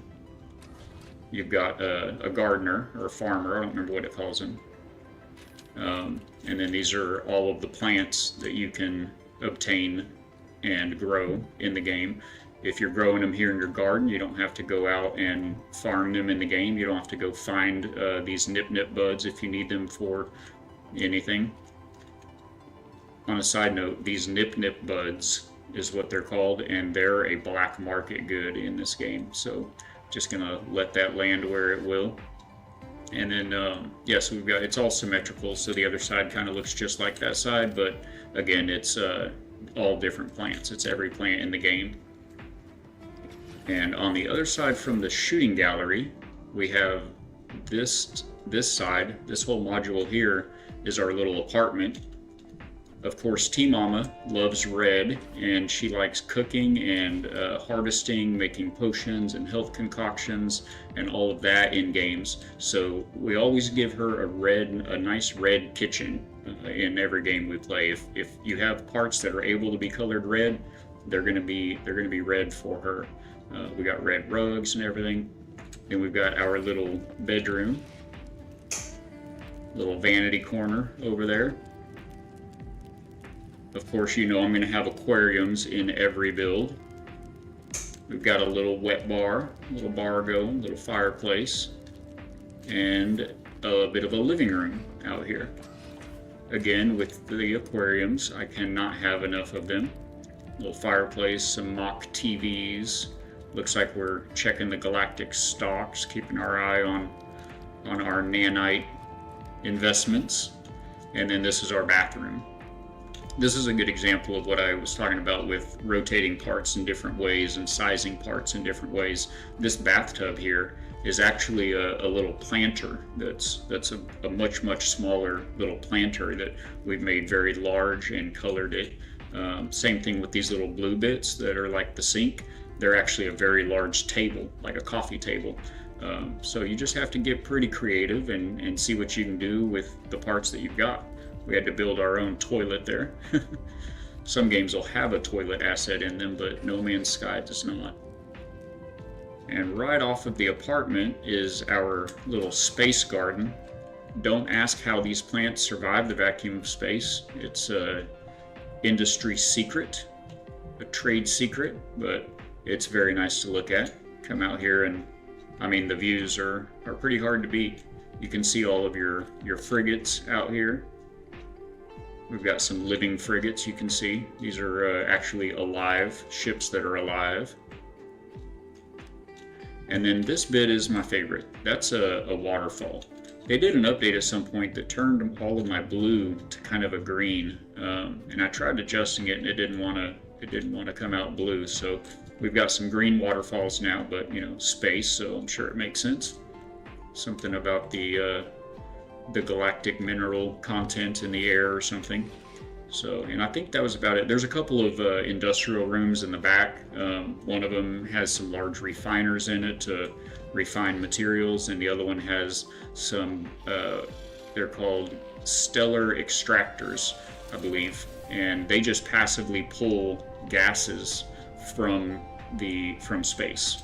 Whatever system you're in, it'll have a certain type of gas, and it'll just passively pull gases and minerals out of space.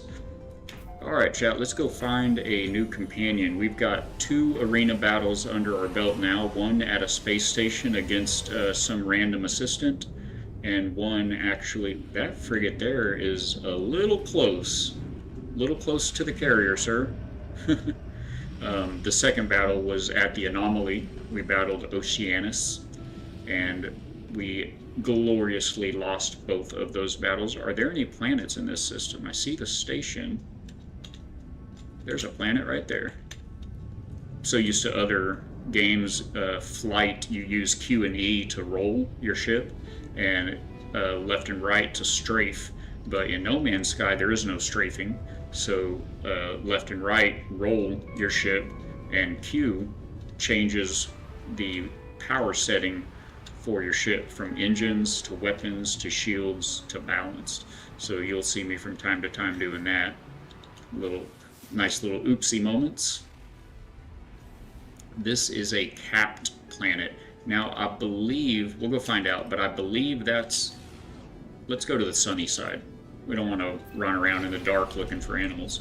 I believe a capped planet is another one of the special planets, kind of the anomalous type planets, like the one we were just at a moment ago. So it may only have 1 or 2 creatures here, and they may or may not be adoptable. But let's see if we can find a nice little pet. Another thing here, Moongazer, that about this game is the animals in the game. All of the planets and the animals are created with what's called procedurally generated, and so the program creates these planets as you arrive at them. And so the developers didn't have an artist sit down and draw out this planet and create this planet for the game. They created a program and gave it some parameters, and it creates planets as you move into that area of the system and discover them. And it does the same thing with the animals. And basically the animals, they gave them a certain, dictionary and encyclopedia of, okay, we drew all of these legs, and here's a bunch of heads, and here's a bunch of tails, and furs and scales, and then told the computer, you do what you want with them. And so you will find some very, very interesting, it looks like that was just a cloud of dust that we cannot interact with. Let me confirm. I do believe that was going to be the only, 1 of 1 discovered. So that little stick thing right there is the only thing on this planet. considered a companion, and we can't get him, so let's move on. But you'll find some really interesting, some very scary looking, some incredibly cute companions in the game. I'm glad to see that our custom shout out worked for Moongazer62. We just set that up yesterday, and it's always, you never know until you use it, but every time you come into the chat here, it will let everybody know how special you are to the factory, and hopefully you can maybe get to know some of our regulars and become one. It's so good to have you. Somewhere out there in the ether chat, we've also got Dirkabout on Twitch, and that is my sister, and she works nights, so it's kind of hard to catch her. That's the planet we just left. I think that may be the only planet in this sector. Let's just move on. But she may be popping in first thing early in chat from time to time as well. We've already done a yellow. Let's go to a blue star. So that'll be very nice when having her pop in now and again as well.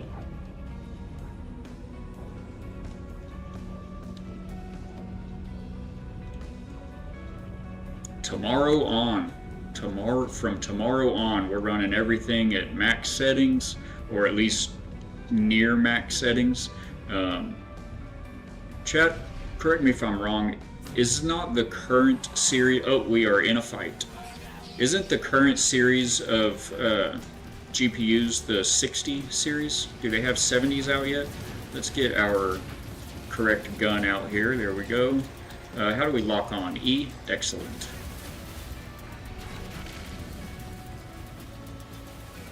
Come here, you. So you've got to knock their shields down first, and then you can begin to destroy the ship. It gives us a count of how many baddies we've got. Looks like 9 hostile pirates remaining. Now we may dismiss them, but these ships that are flying right next to us, you are able to make a squadron of your own.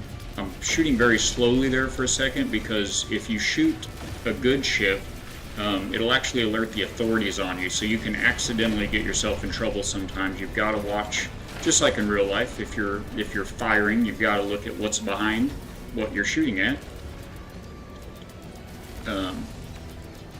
But anyway, that squadron, you're able to meet in space stations other pilots, NPC pilots in the game, and you can recruit them to come be a member of your squadron, and they will fly and fight alongside you like these are. Sometimes they're really just more in the way than anything. We've got 3 of these 9 pirates left. So far, so good. And thank everybody so much for being here. We love our lurkers, and hopefully we can learn something from the community today. We're an absolute noob in the world of Xeno Arena battle. Never even played anything like that, near that before. Like, you know, Pokemon or really any kind of turn-based strategy game has never really called to us, and so I haven't spent any time with that. It's not the content I expected No Man's Sky to add to the game. This game is so very different. However, I'm 2 battles in now, and I can see the appeal. I can see why folks love that kind of deal. There can really be a lot of thinking and tactical planning involved in that. Was that our last pirate, or is he still alive? I think that was it. So what you just witnessed, every now and then in this game, when you warp into a new system, you will warp into a battle like that. Oh my gosh, is that that's my freighter, isn't it? This is not my freighter. This is the freighter we just found, chat. Look at this. I think this may be an S-class juggernaut that we just found. Let's go ahead and answer the radio here. He's going to tell us, thank you so much for saving our booster seats, and please come aboard and we'll give you a handsome reward. Now, you are able to take just a reward if you'd like, or alternatively, it's this freighter. There's no way it's an S-class, right, chat? You're also able to take command of the freighter as your own if you care to.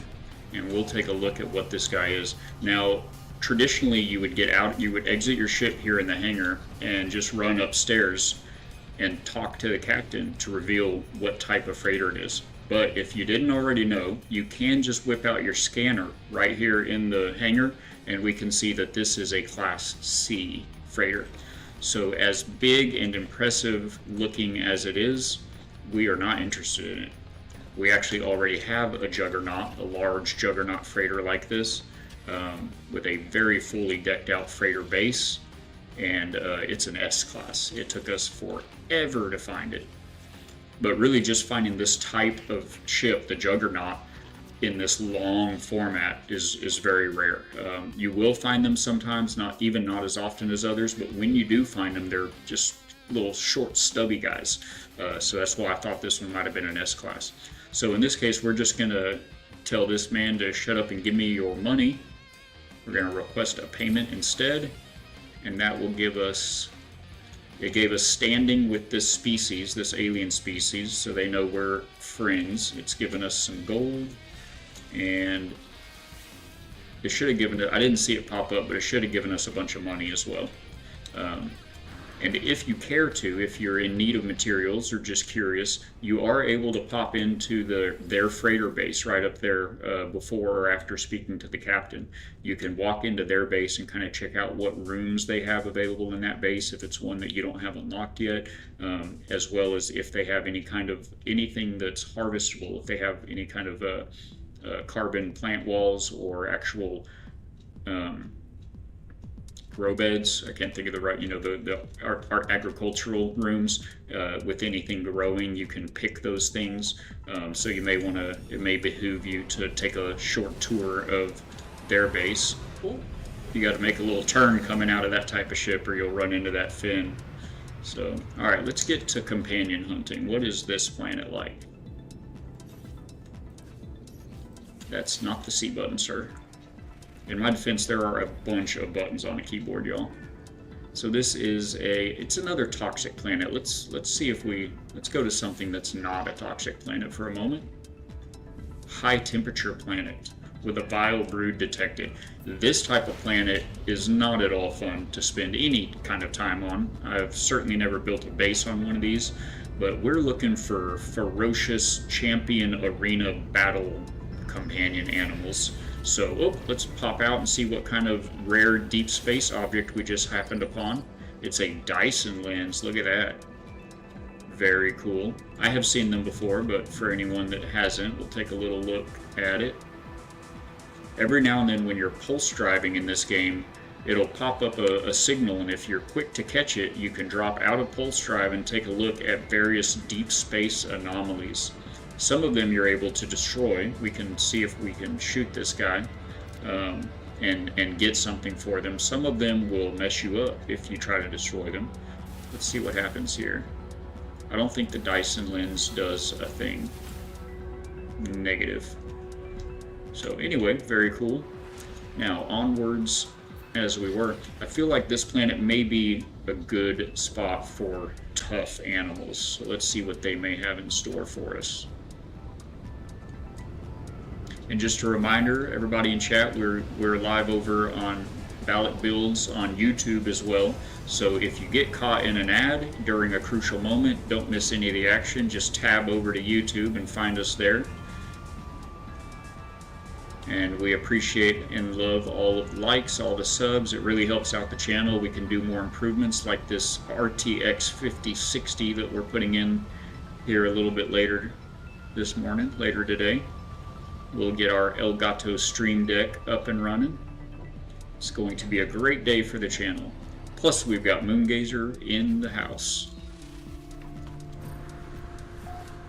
No complaints. All the good. Alright, animals, where are you hiding? Aha. So see, these are the ones I meant earlier. These are what we call high flyers.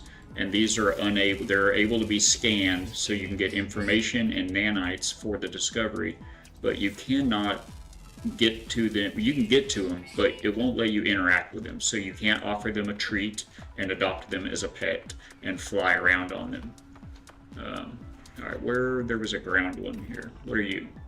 What are you, sir? I can't even see him, which probably means he's subterranean. Let's see, where'd he go? Yeah, I don't even see that thing at all. Doesn't even have a picture. Oh, it's those. It's that little school of little things flying around in the air there. So, all right. Is that all? You can always go to your discoveries page here and see, nope, we have 3 more fauna to discover on this planet. So give me a warrior. There's another high flyer. That's 4 out of 6. You can see in the bottom right there if you look in time. We're gonna have to fly to a different part of the planet.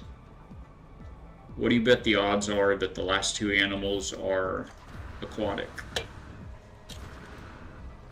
And please correct me if I'm wrong for any lurkers, but I'm thinking you probably can't battle aquatic pets in the Xeno Arena.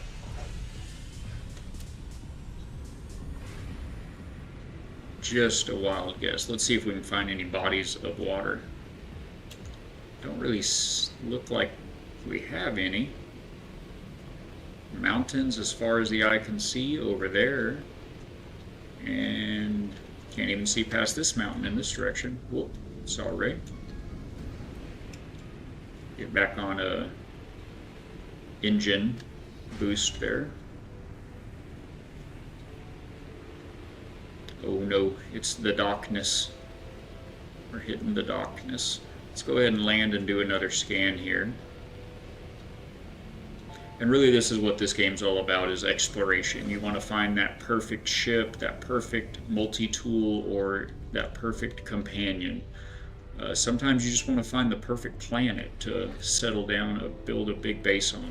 So this part of the game, the Xeno Arena, really fits right in with the gameplay loop that most No Man's Sky players are here for, and that is the endless exploration.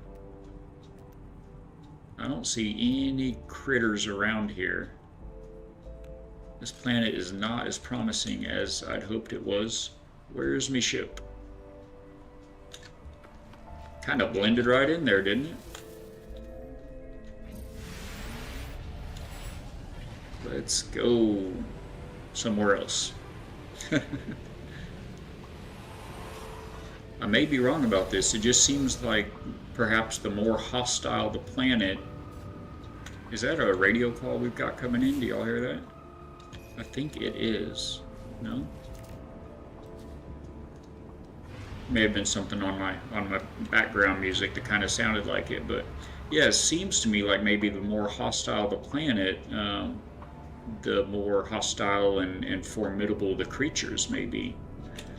Are there any other planets in the... Oh my gosh, there's so many. We can only see 2 planets, but there are 5, 6. Can I count? There's 6 planets on this system. Where are they? They must be on the other side of this huge planet that we're right next to.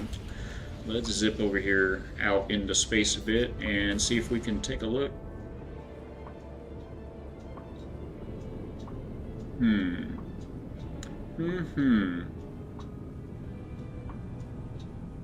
So we looked at this one. We didn't go to... Oh, there they are. They're way over there. Way over yonder. And we are... There we go. I was about to say we're too far for a scan. Let's see if we can hit that scan. Ooh, that's a redacted planet. They're cool, but they're going to have like 1 or maybe 2 companions and probably not interactable. That's an asteroid that I'm scanning. A fungal planet. I don't think we have any companions from such a place yet. Let's take a look, shall we? Now, does this... Okay, good deal. On some streams I've noticed when you go into your fast travel, the pulse drive here in this game, it makes the camera all weird for the streamer cam.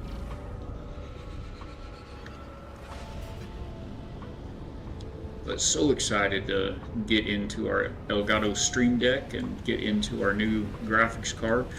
When it happens, by the way, as if this needed to be said, we will be going into Windrose. and we'll probably be living in the Caribbean world of Windrose for the foreseeable future on this channel. Of course, we're here for you, so if there's other things that we as a community would like to get into, we'll do that. I'm sure we'll mix it up at least one day a week, but oh boy, Windrose is amazing, and we are so looking forward to it. So that's a cloud of bubbles. I don't think he's going to do us a lot of good in battle, and we found 1 out of 1 species on this planet. We are not doing great in this solar system. Let's hit up another system, shall we? All aboard the Albatross. One-way flight to who knows where.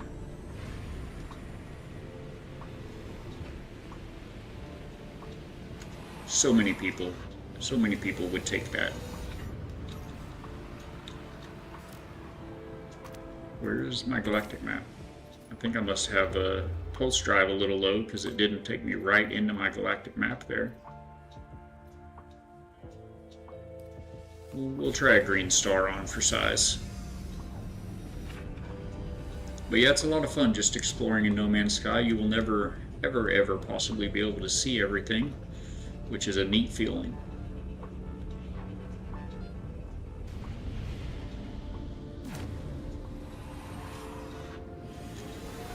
The more warping around like this that you do, you are certainly increasing your odds of warping right back into those space battles.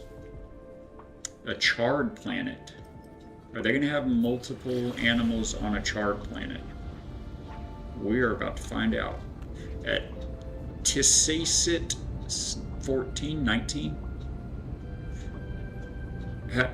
How many in chat even make an attempt to read the names of the planets in this game? I usually don't. I usually don't even try. It's like the names, they're procedurally generated as well. Like they just gave the AI program all of the letters in the alphabet, or not even AI, they just gave the computer program, all the letters in the alphabet and was like, go to town. We need something anywhere from 4 to 39 letters long. And you can't pronounce that. I don't care if you speak Russian or French or English. Nobody's pronouncing that jumble of letters. Never before been put together in that particular order, and never to be done again. Some of them will make you laugh though. There'll be a little part of the word that's like, that looks like, you know, it's always something. Alright, what do we have here? This seems more promising. Maybe not. Are those little in and out of the ground subterranean guys? They are. It's this dust cloud here. Alright, so we've got a cloud of dust. Is that the only thing here? No, there's still more red dots. Oh, I don't think I didn't scan the animal. I scanned the... I'm trying, chat. I'm trying to scan this thing. I think I scanned a plant there instead, accidentally. You. I'm talking to you. Yes. Alright, so we got the cloud of dust. Is that blue thing an animal, or is that like a crystal? That's a crystal. Alright, let's talk to the ball. Vertec! Good to have you, only if it's funny. I might have missed the reference there. You'll have to remind me what we were talking about. That was probably more than 20 seconds ago. But yeah, I wonder, we can adopt this guy. I wonder if he's tough. Thank you, Vertec, for popping in. It's so good to have you. Appreciate you being here with all of the amazing things to be watching. Love that you've stopped in. So we're going to adopt him and take a look. Now, if there's an easier way to do this, please let me know, but as near as I can tell, you have to adopt the companion, then go into your register, and then find that companion, and then double-click on him to be able to view these stats. Oh my gosh, let's go take this guy to battle. Look at that. That's so cool. We should pet him and become friends. Sir. Ma'am? I'm not sure. We will give him a little pet, give him the love. He's still a little hungry, still a little unloved, and okay, next time we'll see you in battle, sir. Oh, Vertec, it was about the planet names, I bet, wasn't it? Trying to pronounce them? Yeah, because sometimes, you know, most of them are just like, they'll just make your head hurt, right? But But yeah, absolutely, there are some that'll make you snicker. Look at him. It's a worm. We've got a worm flyer. I've already got one worm flyer, so this is cool. We've still got our fishing rig out. This makes sense. Let's turn that into a terrain manipulator in case we get into trouble. Oh, he's going to be hard to... He might be too high of a flyer, huh? I don't know, they were like... It seemed like they were at ground level a minute ago. Huh. I want... You come be my friend. Here, wormy, wormy. How can we get to them effectively? We can get onto high ground. But I don't think we'll be able to reach them. I think the odds are not good that they come down to us. I think these are actual high flyer worms. We do have one of these, actually. Let's call him and go for a ride. Maybe he can get us a little closer. You, sir. Oh, this is not where you call them, sorry. Take two, try that again. All right, companion register. What page was he on? He was on the first page, I think, wasn't he? Yes. You. Hello. Let's go somewhere. See, the problem is they will attempt to stay kind of a certain distance above the ground. So, see, he's already starting to dive because the ground is dropping out below us. Where did those other worms go? I'm gonna head over to this peak here. One great thing about getting companions and using them as locomotion is when you're looking for, say, salvage data or animals like we're looking right now. We're going to be doing a lot of scanning for companions. You can traverse the land like this and scan at the same time, which used to be a really big deal. Of course, you can do that now that they've introduced Corvettes that you can build in the game. You can just hop out of your pilot seat, bring it in low and slow, set her on autopilot, and you can hop right out of that pilot seat and do this same thing, scanning as you fly. Where did those worms go? There were like 18 worms right in the air over this valley, and now they're all goners.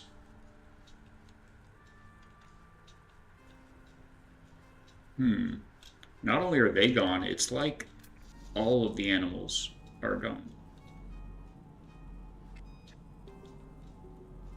Well, we've got one good companion so far. That big ball of yarn. He looks like he's going to be pretty vicious.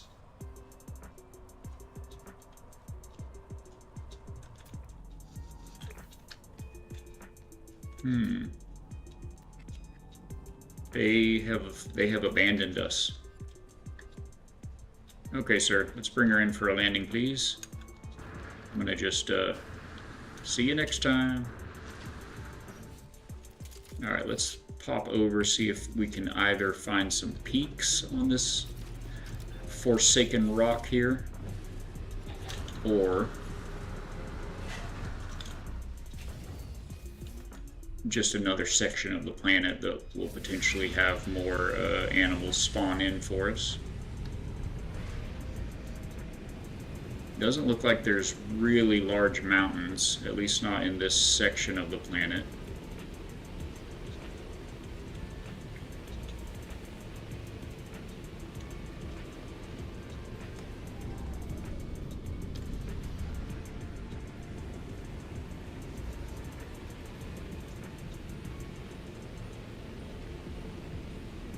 Yeah, we're not going to find any big mountains. I feel like we're not going to be able to get a hold of that high-flying worm on this planet. So let's just take one more quick peek, see if there's anybody else that may want to come play a battle of life and death on a pretend digital Xeno table. Does anyone in chat know? I read that you can build the Xeno table at your base, and then have your friends come to your base, and you can battle each other there. Where's that build part?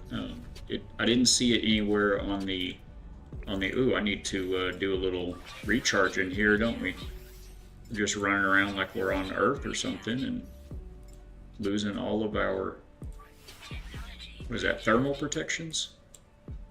Yes. So it's a very hot planet here. But yeah, I didn't see it anywhere in the build menus, and I went to the anomaly and checked the research station, and I didn't see it on any of those menus either. Hey, there's a an aminal we haven't seen before. It's another ball. It's another ball of yarn. Oh, and there's one of the big squids right over there as well. Come here, sir. Oh wait, it's not another ball of yarn. It's the same ball of yarn in front of one of these squid guys. Let's see how they may be. This is the same ball that we already got, right? I'm sure.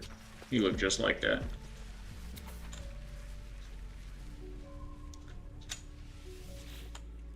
We will adopt this guy. Oceanus had one of these that absolutely destroyed us earlier, so let's take a look. Oh, don't be sad. Don't be sad. It's okay. We can be friends. Look, I have more treats. Okay, he's very happy now. Let's try to see. It doesn't appear that there's any way to inspect them just, you know, from here with your scanner. So you do have to actually go into your companion register and inspect them there. Moongazer, I should have done this earlier. This is a nice way to show you some of the creations that this program has made with all the animals. So these are some of the animals that we found in our journeys over the years. And some of them, like I said, they're just insane. Like this huge thing right here also has like duck feet, but with dinosaur claws and butterfly wings. Because yep, we can do that. He doesn't look it, but he's actually like 15 feet tall, this guy. We just saw the worm. We've got some of the, now these are low flyers, like the worm that we flew a minute ago, and this guy and his frosty companion here. Those are low flyers, so they will fly when you ride them, but they don't go, you know, way up into the atmosphere. We've got one of these guys, which is actually one of the bad guys from the game. This guy may be my favorite that we've got currently. You know, I've got eggs.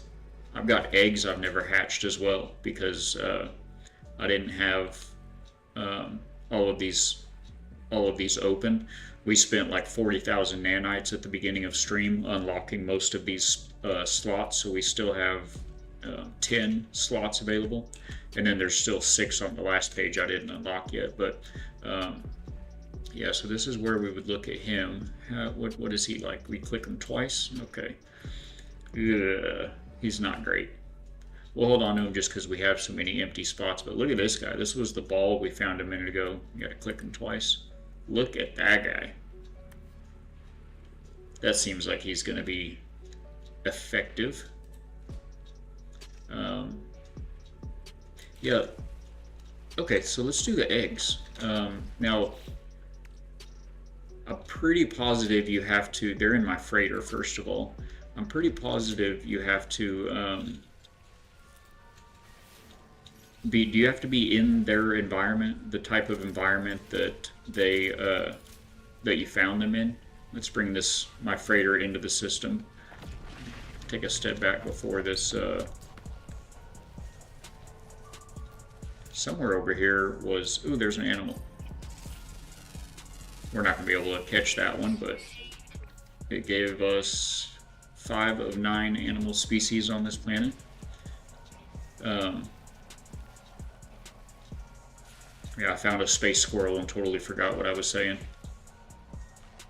Folivora Xenartha. That is a great name. So happy to have you here. That's a creature. Oh, that's a creature. Sure, why not? So happy to have you here. Thank you for popping in. Wonder if Nintendo regrets losing that court case now that Hello Games with the Pokemon as well. I bet they do. It is a pretty huge deal. I was just talking earlier in stream that I've never played any type of game like that, any kind of turn-based strategy, tactical kind of game, no trading kind of games, anything like that. And they just never really appealed to me. Did I ever scan that kind of guy? It doesn't even show that he's an animal. What in the world? Anyway,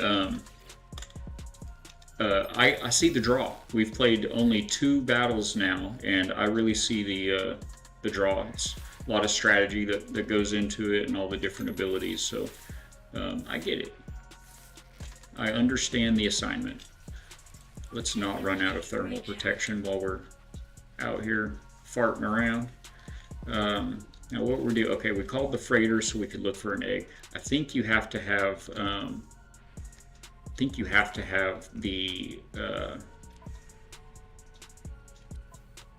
to be in the same environment that the animal is from in order to hatch it, I think.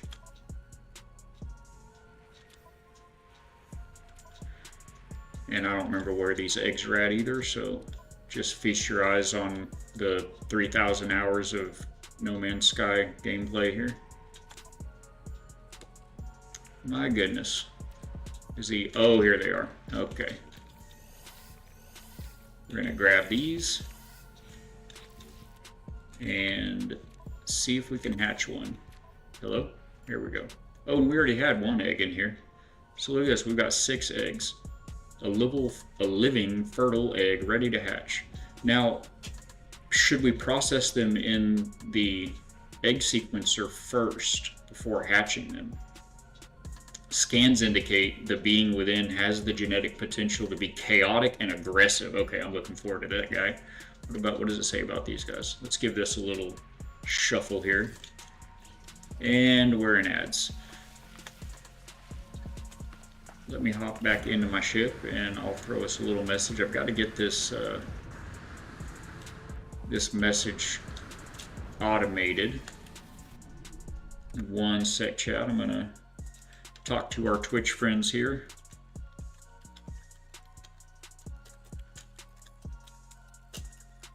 Appreciate the support.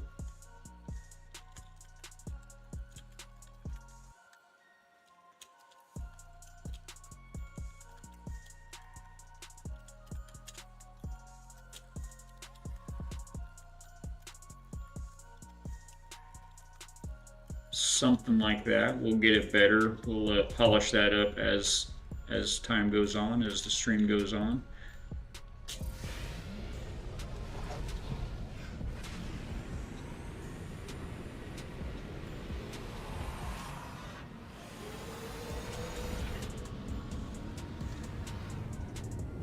I'd like to find somewhere a little prettier, perhaps, to hatch these eggs.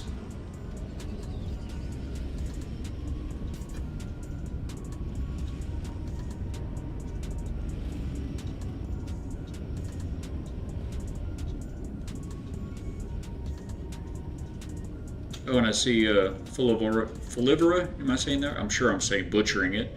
I see you're actually watching from YouTube, so we'll make sure and try to keep the action going for you. But yeah, I just don't recall if you, man, I would almost swear that you have to, here's one of our living ships. Kind of forgot about that guy, the Wraith. I don't think he's very upgraded though. Oh, he is not bad. He's all S-class. Pretty good hyperdrive range, a lot of damage potential. Maybe we'll ride him around for a bit. Okay, about those eggs.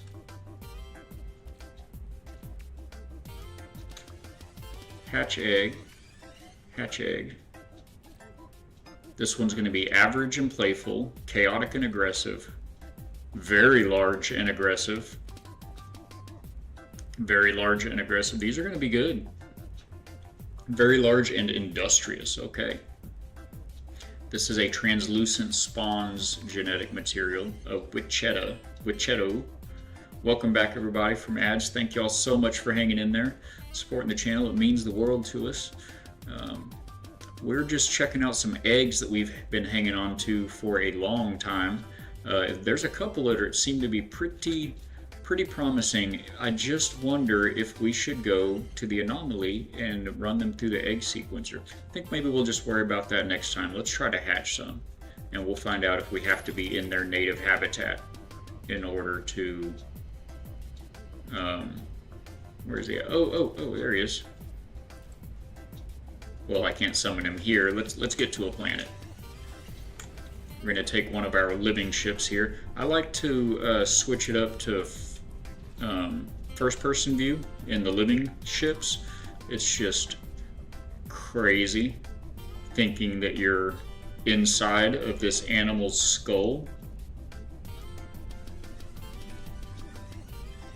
Anyone that hadn't taken a look around the inside of their living ships, they will look something like this.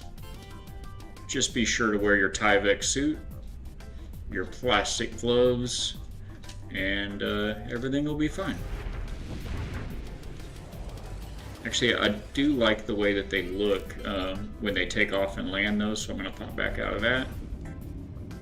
This guy's an S-class living ship called the Wraith. I think he may have even been from an expedition. Wouldn't swear to that, but... Alright, let's pop out of this system. What do we think? Red, green, any votes? We're going to pick one at random.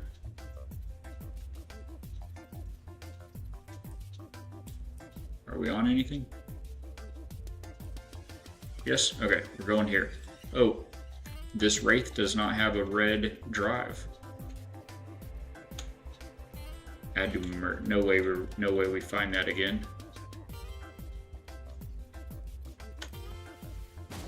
Alright, here it is then. As fate would have it, we're not going to the red star in this ship right now. This ship has very good stats, but I haven't done a lot of upgrading on it, so it doesn't have a whole lot in the way of weapons and warp drives and everything.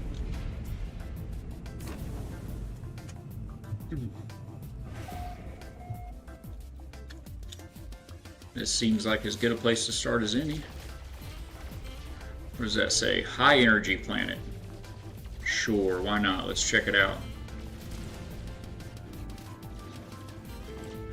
As random and procedurally generated as everything else in this game is, I can't imagine that there's going to be any kind of meta or you know, strat to this type of planet has, you know, the best champions, or these stars tend to give you, you know, better this type or that type of abilities or anything. But let me know down in chat if I'm wrong, or if y'all are aware of anything like that.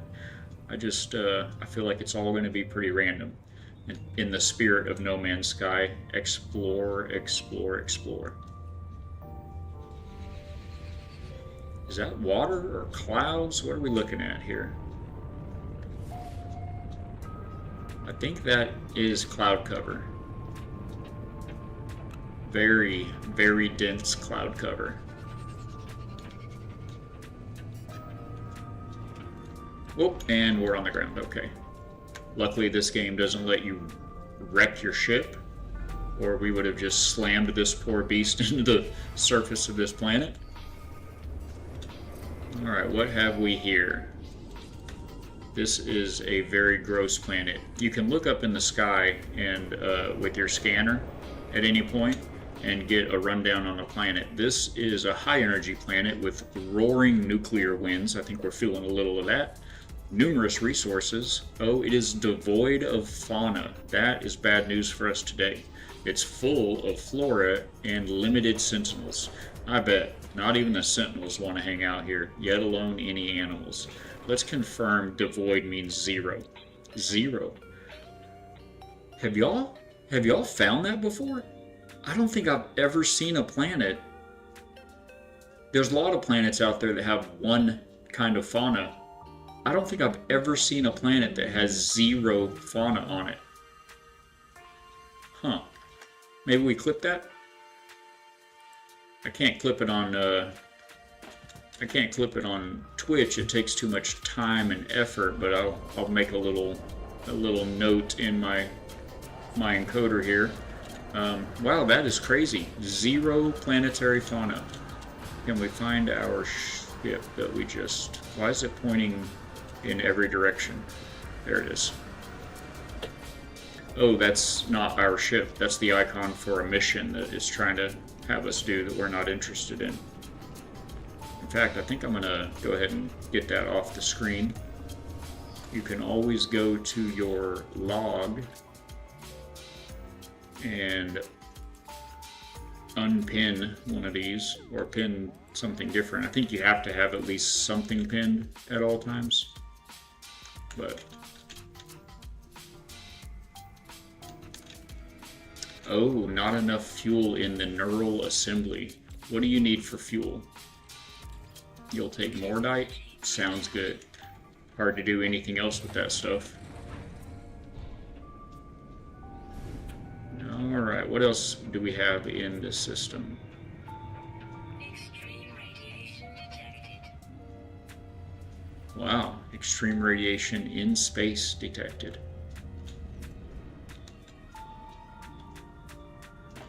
Those are not planets, those are stars. That's probably has something to do with the extreme solar radiation.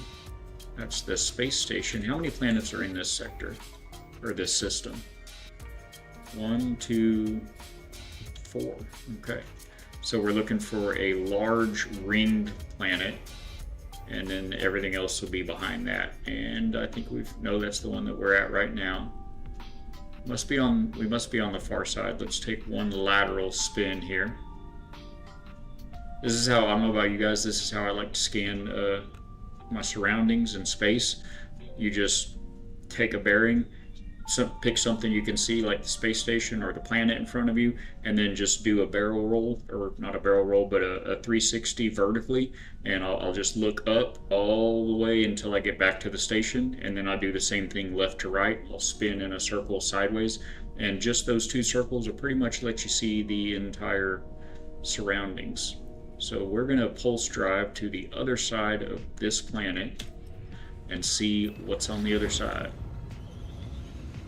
There's one already, I can see right there. It looks like there's the rest of them as well.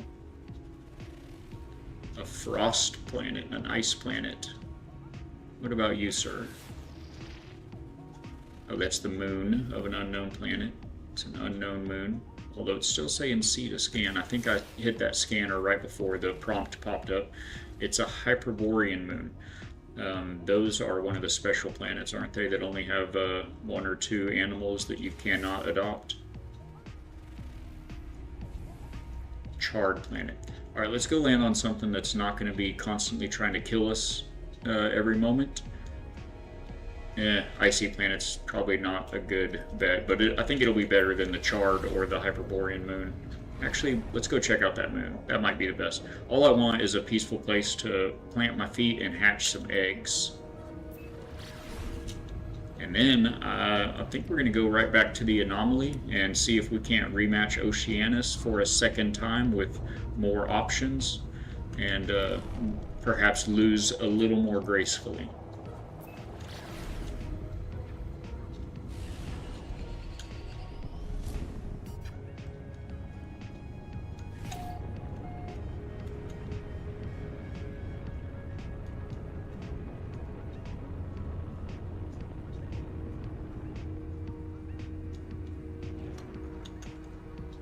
Alrighty.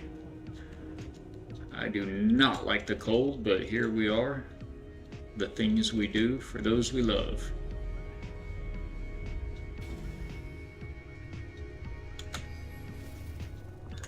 Is there anybody here, first of all, worth talking to? Looking for red dots. Red dots. I see none. Are there none? Always tab when I mean to escape. Holy jeez. This is 2 in... That wasn't the same system, right? I wonder if they made this more common with one of the recent updates. That's insane. 0 planetary fauna. Not 1 or 2, but 0. Wow. Alright, so can we hatch the rest of these now? Pardon. Well, I mean, we could hatch them before, but,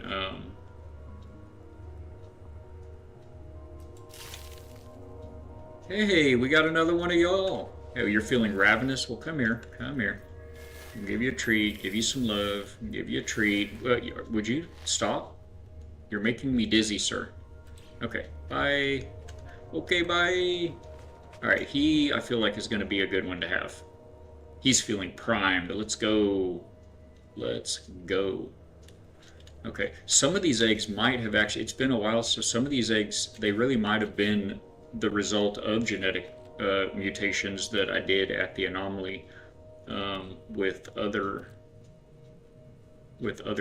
creatures I already had. Let's see, that is a big egg. Oh, you're not big. Are you gonna grow up very big? We'll give him some love, some treats, some more treats. You happy? Okay. Okay, bye. Next. Now, there was one that we hatched up on the space station, or on our freighter. Hello? And we couldn't actually call it. So let's take a look at him real quick. He's right here. Oh, we didn't actually hatch him. Oh, we know what you are. What are they called? The vile... I can't remember what they're called. These are other bad guys from the game. Oh, I am out of treats. 1 second, sir. I will be right back with you. I know you're very hungry. Ooh. Let's make, I don't know, we're doing animals, so we'll make 50. Alright, buddy, here'd you go. Oh, I can't give, oh, he needs processed meat for a treat? Ooh, he's a carnivore. Ooh, okay. Let's see if we can do that for him real quick. That would be, I think, in the nutrient processor, yes? Where's my nutrient processor?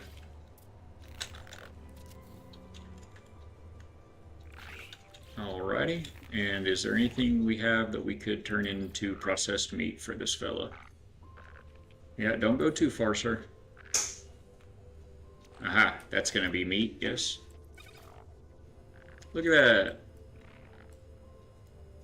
We'll let that run for 1 minute and 48 seconds. Maybe we'll go ahead and grab a couple of them now, though, for him. Okay, come here, little buddy. I cooked you a special meal. I've never had to do that before either. That's awesome. That's a neat difference there. Okay, there you are, you beautiful thing. Ooh. Okay, we got 3 more to go. 2 more. 2 more to go. Look at the size of that egg. Oh, you're one of you. They get really tall too. These guys are cool. Okay, my friend. You can have all of the creature pellets. You get all of the things. Okay. And then we're just going to leave all these poor things on this frozen planet. A planet so frozen. These eggs are enormous. Well, I mean, I guess that, again, that guy, they do grow big. Oh, cool. I remember them. Have y'all seen this guy before? This, whoa, stop, come back. You're so very fast. Whoa, whoa. Dinner. Jeez Louise. They're like translucent. That's so cool. Alright, I think that is all the eggs that we have in stock. Alright, let's get back up to the anomaly and take a look at how we did. How our battle companions are going to fare.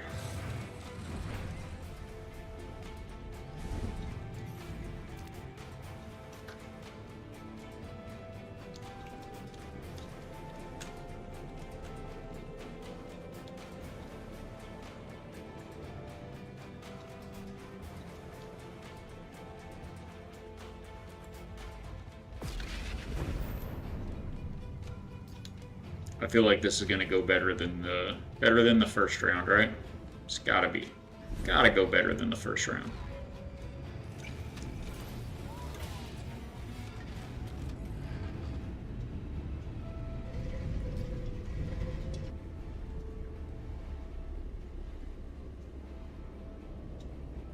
We haven't done a whole lot of just exploring like for animals and stuff in our time in No Man's Sky. We were focused on being the richest for so much of our time, um, crafting AI valves and the like. We've got like 4 billion, 4.3 billion space bucks. Where was that guy? He was over here, right? The table.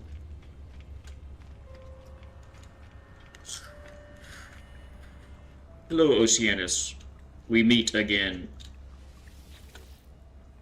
Oh wait, actually, yep. Okay.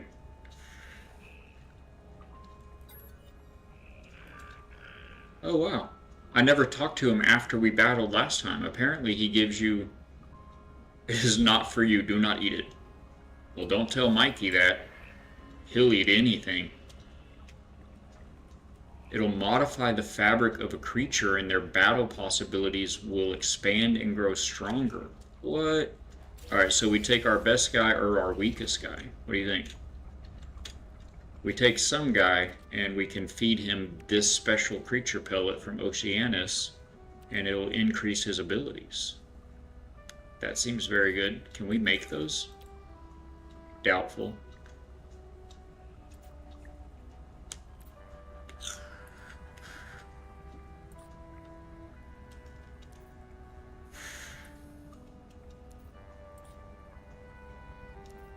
I mean, I gotta check, right? Because if you can, you just farm those and okay. Didn't think so. All right, so let's just go through our companion register real quick first to see what these new guys are even capable of. That's not the thing. That's the other. You know the thing.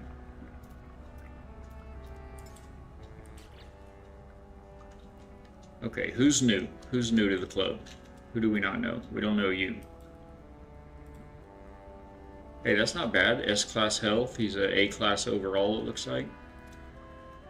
I mean, it's not great, but oh yeah, we did look at him.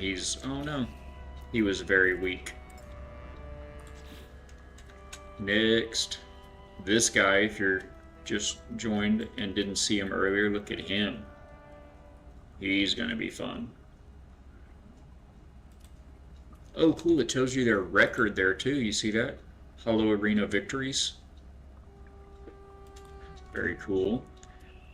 All right, starting with you, we haven't looked at y'all yet. You are bees straight down the line, and your abilities are Scorch and Surge and Melt. Mike said, and the moon has to step away. Oh, no worries.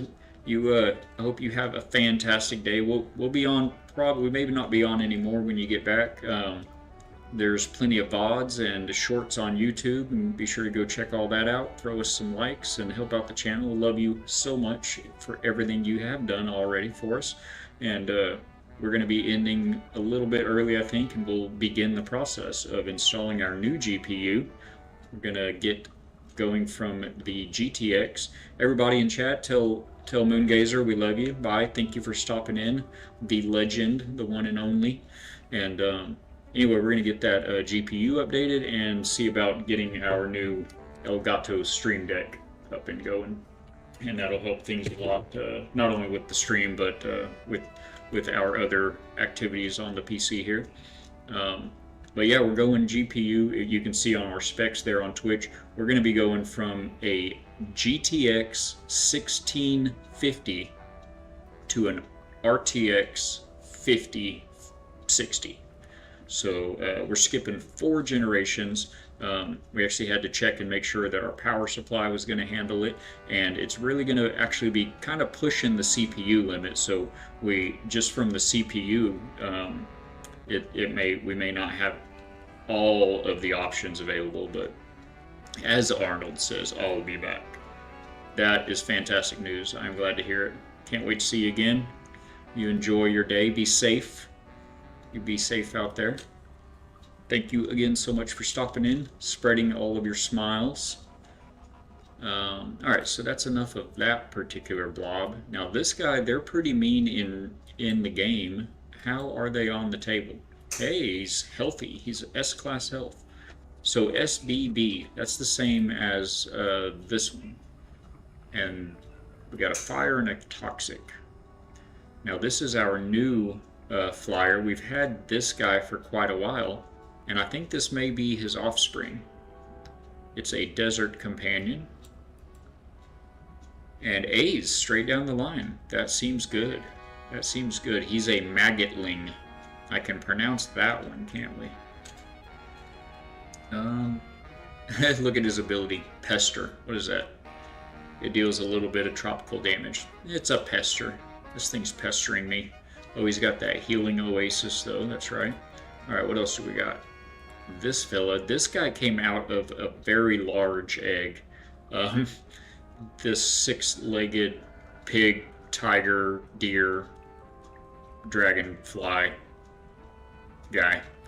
What are you, anyway? Omista. Yeah, I can't say that. Leoloxosti. He's very ferocious. That seems good. How are your stats? That's not bad. A lot of A's in there. And that was the wrong button. We've got one more page, I think. Yep, couple of them. These two are both going to be very large.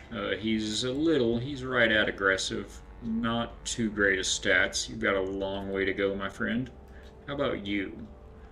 You anomalous thing. Same thing, long way to go, but they're going to be very large. So maybe we can get them in the mix and start getting them some experience.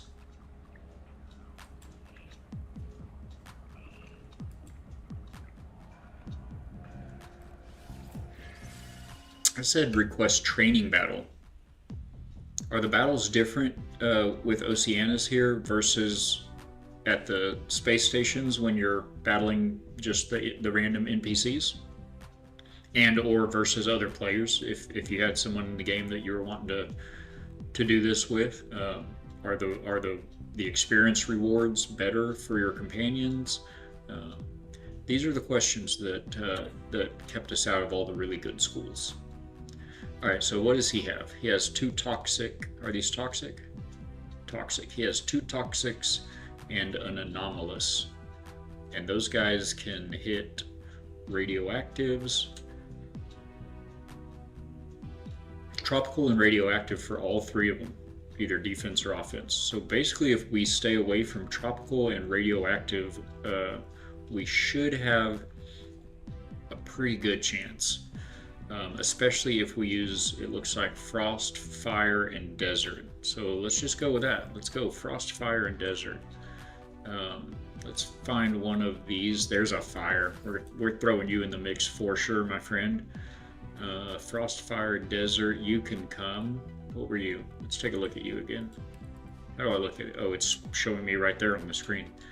He is a desert. All right, we're going to take you. So we've got, now we need a frost. Are you frosty? You're not very great though. I mean, you're not horrible, but not great. You're good against toxic. They don't have any mechanicals. Let's see what our other frosty guys can do. The same. Same. But this one's pretty good. Let's get him in the mix. And oh, we've just been changing the same slot every time. Thanks, chat. All right, we'll do that one and then swap over one more time, and we're gonna go with him. So we have fire, desert, and frost. I think that's what we want. We're gonna confirm it and see how badly he's gonna beat us this time. And, oh, we're up first, okay. We have definitely got this fella outclassed in health, but this thing is dangerous. You know, I know exactly where to find some of these. Maybe we'll go get one of these after this and throw him in the mix. All right, Trista. We'll call her Trista. What do you have? That seems good. That seems very pretty good. He's a toxic one, so we do want something. Doesn't look like he's gonna have really anything especially suited for toxic. So this waits 3 turns and then gives us a big heal. Ugh. This decreases their accuracy and their combat effectiveness for 6 turns. Wow. I feel like if you use that on Oceanus, he would just immediately switch creatures, I think. From what I've gathered, I believe that if the opponent gives you a debuff, it applies to that creature. If you swap them out, then you won't have that debuff. And you can just wait that many turns, and he can have that debuff in the background without actually being in the battle. Alright, well, let's just come out of the gate swinging here. Give him the Blizzard. Oh, that looks good.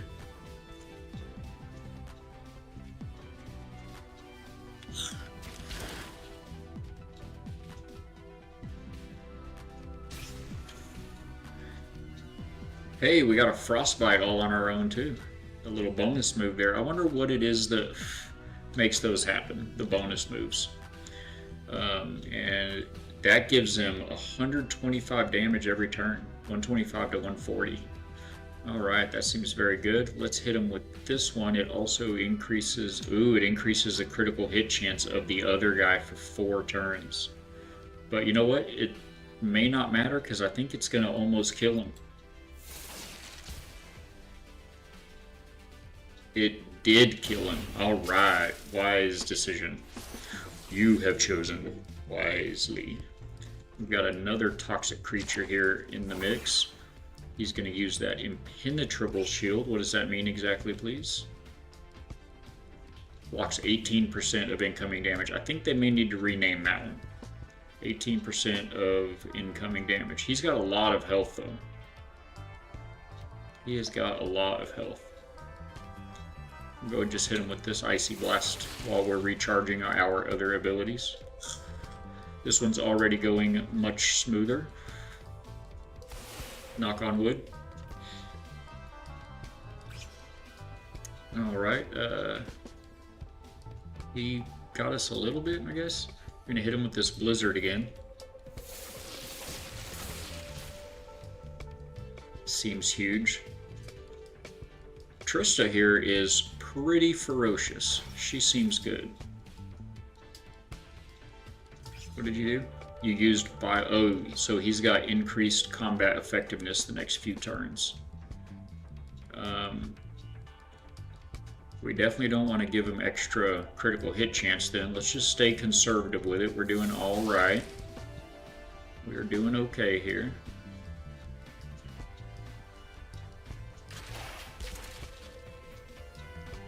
Got weak envenomed. Weak sauce. Oh, we got a Frostbite on our... So that's like 2 or 3 moves, bonus moves, that they've done on their own. That seems very good. So he's down to 215 health now. We could probably take him out like we did the last one with this Void Frost. Yeah! Oh, we're looking good. We've got all 3 of our creatures left, and he is down to 1, chat. Let's go! Maybe our first victory right here. Right here, right now. Did he throw bubbles at us just now? Oh, wait, he said switched. Oh, because we knocked him out. Oh, there it is. He consumed our sentience. So did that take our combat effectiveness down 21%? It's kind of what it looks like to me. Go back in with the Blizzard. Man, Trista here, we've ridden, she's got a lot of experience in the game. We've ridden her around a lot of planets searching for salvage data and the like. Ouch. Maybe we ought to do our heal. What is this debuff we've got going here? Oh, for 3 turns it decreases our combat efficiency. Let's go ahead and do this, let's go ahead and do this heal here. Actually, you know what? Let's do this one. It's going to decrease their accuracy for 6 turns and their combat effectiveness for 6 turns. Let's do that. We froze your bones, them big old long bones. And now he's going to hit us with hopefully nothing. Oh, he just kind of countered our debuff. Did he fully counter it? No. We decreased his combat effectiveness by 13% and he brought it back up by 9. You might should have done something a little more effective with that one turn that you had there, my friend. Now you are having a bad day. I hope he doesn't have anything that can hit us as hard as we just hit him. Oh, he locked himself into a resonate. So, I mean, we got him, right? We got him. Oh yeah, we got him, chat. Unless we miss, we got him. Let's go! Xenos down for the first time. So we're 1-1 now, Mr. Oceanus. Oh, the other guys don't get credit because they didn't participate. Huh. Okay, well, I mean, that checks out. Oh my goodness. I'm gonna have to do a little inversion table, hang upside down for a minute on our next break. Wait, what did that just say? What was recorded to what? This? Challengers Invitation, Arena League Invitation, a battle invitation from a local Arena League member. The location of their Hollow Arena has been marked.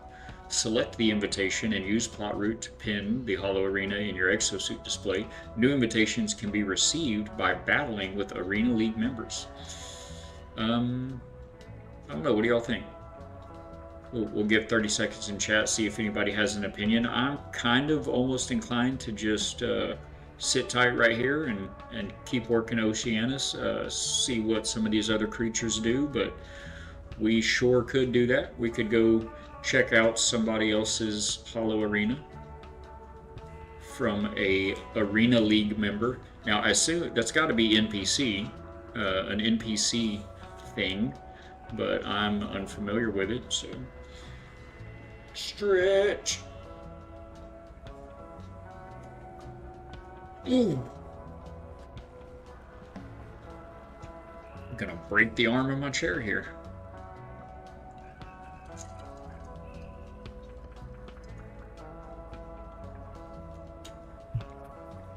No opinions? We may just hold on to that then and get right back into it.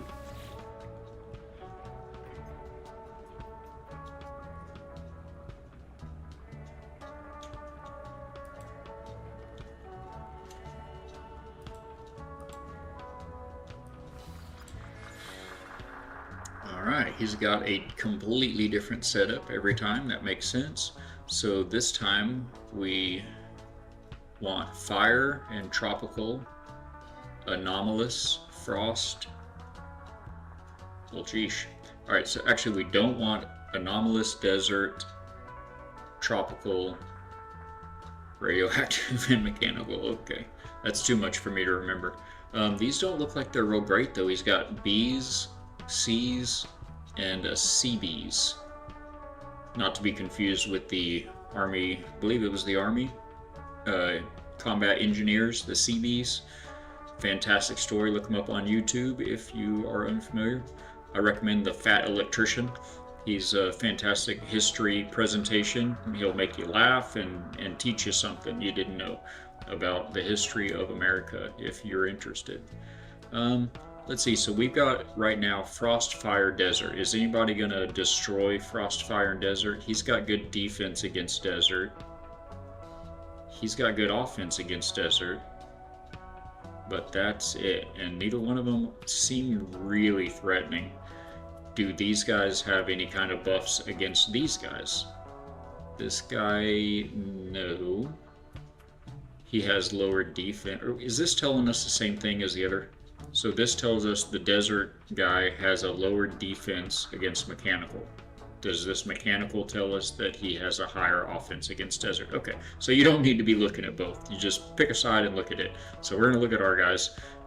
He's got a tropical, mechanical, and anomalous. And so we're looking for tropical, mechanical, anomalous. This guy's not good for any of that. He's got good defense against anomalous. Alright, so we're switching out our whole crew here, it looks like. And I've already forgotten. What was it? Tropical, mechanical, anomalous. Can we unselect them? Yes, okay. We're going to just empty the roster so it's not confusing. Poor Balik's brain. One more time. Tropical, mechanical, anomalous. Okay. Tropical... Oh, tropical, mechanical, anomalous is what we're fighting. So he's good against tropical, mechanical, and anomalous. He's got good defense against mechanical. He's got good defense on anomalous.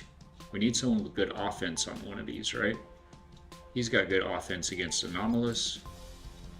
Mechanical, not good offense against mechanical. We'll have to remember, or not remember, but look at that. Tropical mechanical. He's got good. Yeah, we'll leave him in the mix. He's done us really good. Tropical, mechanical, anomalous, and he's good against mechanical. All right, you get to sit out this round, and we're gonna go in with these three. See what happens. I don't think they're great either. Well, he's S's and A's, CBCs, A's and B's. I think overall we've got the upper hand. Now, is this the order that they're going to come up in? Should I put mine in the order to counter the order of theirs? I feel like it is. Let's maybe try that. So it's going to be a tropical first, then well, there's no way to tell how long one of these is gonna hold up for. So begin. And we get to go first. He's such a gentleman, or a gentle fish, a gentle squid, or shrimp, a shrimp and a tank head. All right, so who do they have up? A tropical guy that has a lot of health. So who do we want to use against tropical?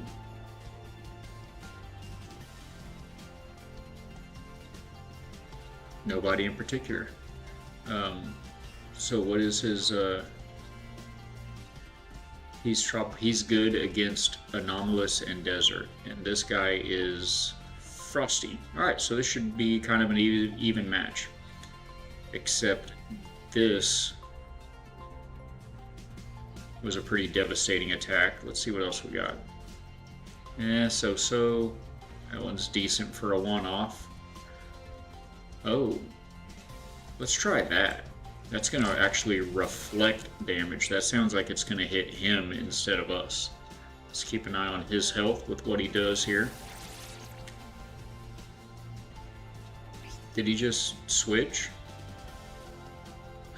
Oh, did he switch us? Tarazi used... Okay, so we used Prismatic Shield and we created a reflective shield. Then he used opponent switched to anomalous. Oh, wow. So he changed our...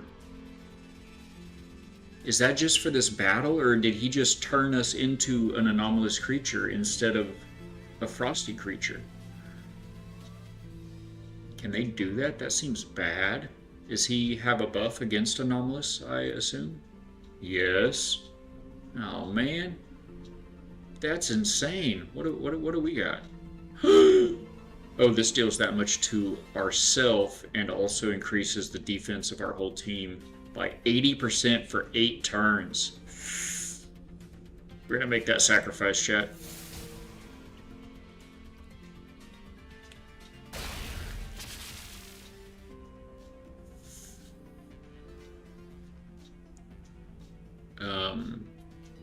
Go back in with a frost, I think. I don't remember what he is, but we don't want to... Yeah, I think we'll go with this guy. This lady here. This nice lady here. Oh, man. That's insane. I hope it does. I hope that wasn't permanent. That's just like in the match, right? You spawn some pests? Okay, I got your pests. I got your pests, bro. One of these, I think it was this one. This one hits pretty hard. Oh, Gosh, that hit him hard. Choose wisely, my friend. What did he do? You shot the same thing. Oh, you used a hardened shield. Oh, that spawn pest, it's 30 damage per turn. Okay, so that's going to keep hitting us a bit. But it did not work out well for him. So he's only got 160 left. I think we can, yeah, we can end him right here if we don't miss. Good night, sweet prince. I wonder if you get one of those invitations to the arena battle every time you win.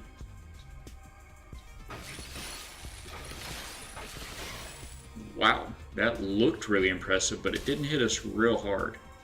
Oh, you missed it. One of those, his second shot missed, it looks like. So this guy is what?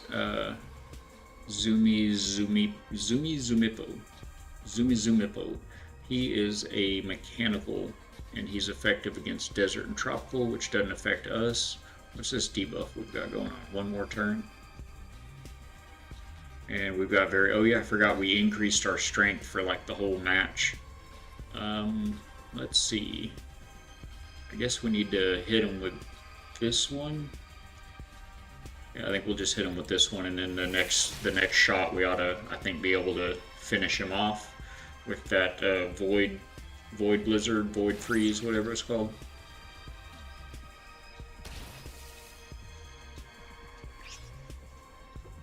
He healed. Ooh, he healed quite a bit, but perhaps not enough. Not enough.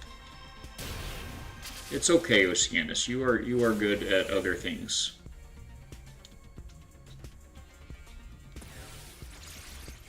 Cleansed.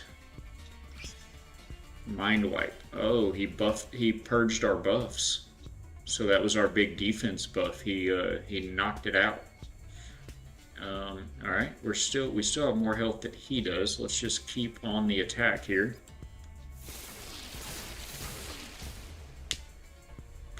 Look at his name. Dinoto Bihop. And he took our defensive strength down a further 25%. Yeah. This will decrease his accuracy and combat effectiveness. I feel like he's debuffed our defense so much he might be getting ready to hit us hard, so let's decrease his effectiveness on offense and accurateness. Oh, okay. He just wiped it all out. And we've got our Void Frost back, so good night, sir. That was a fine battle, Oceanus, but we are 2 for 3 now.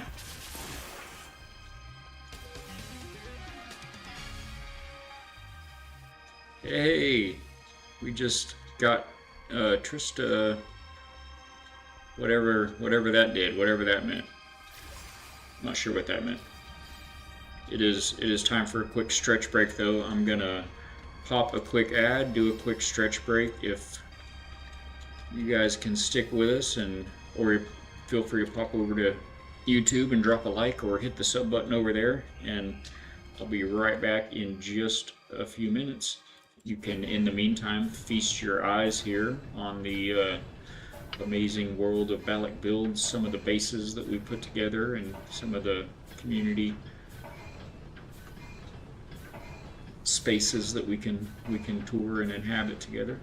And love you guys. We'll appreciate you, and I'll be right back.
All right. Thank y'all for still being here. Appreciate you. Love your faces.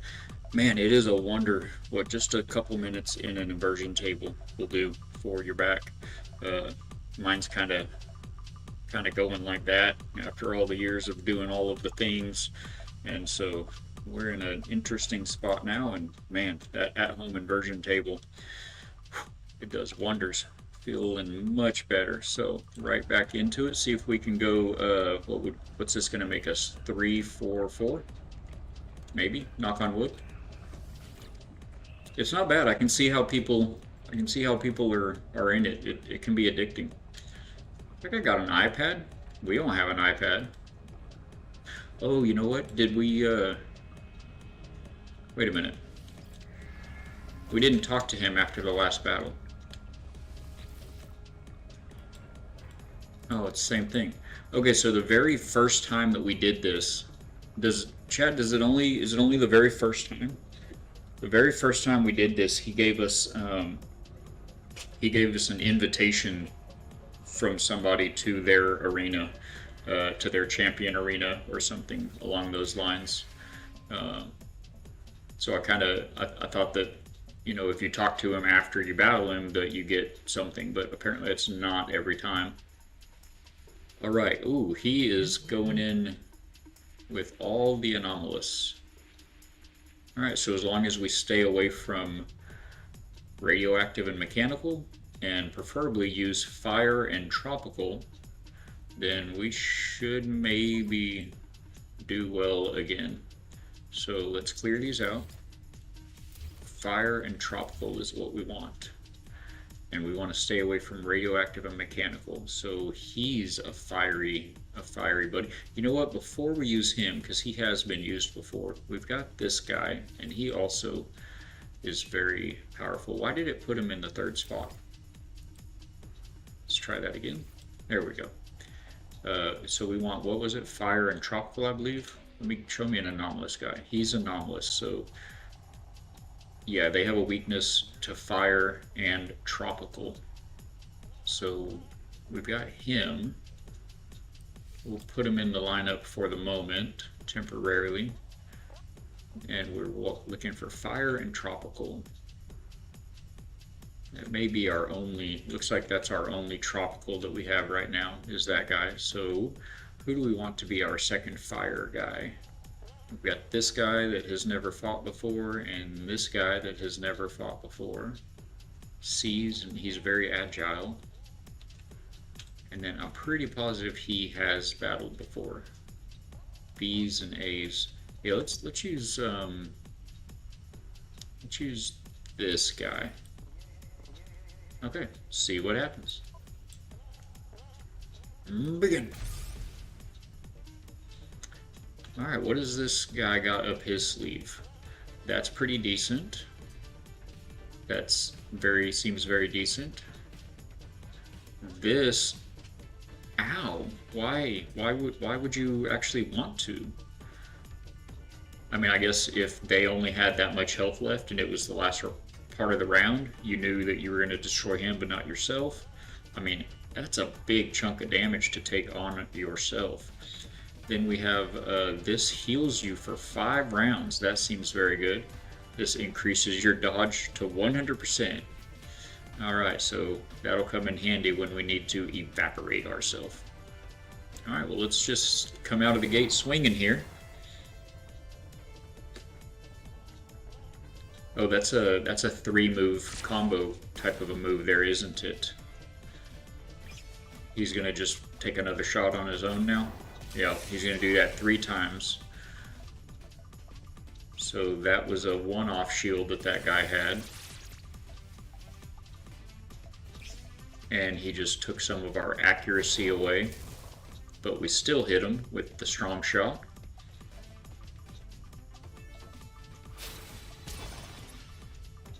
Void Egg. Minus 20. Okay. So what has he got left? 308?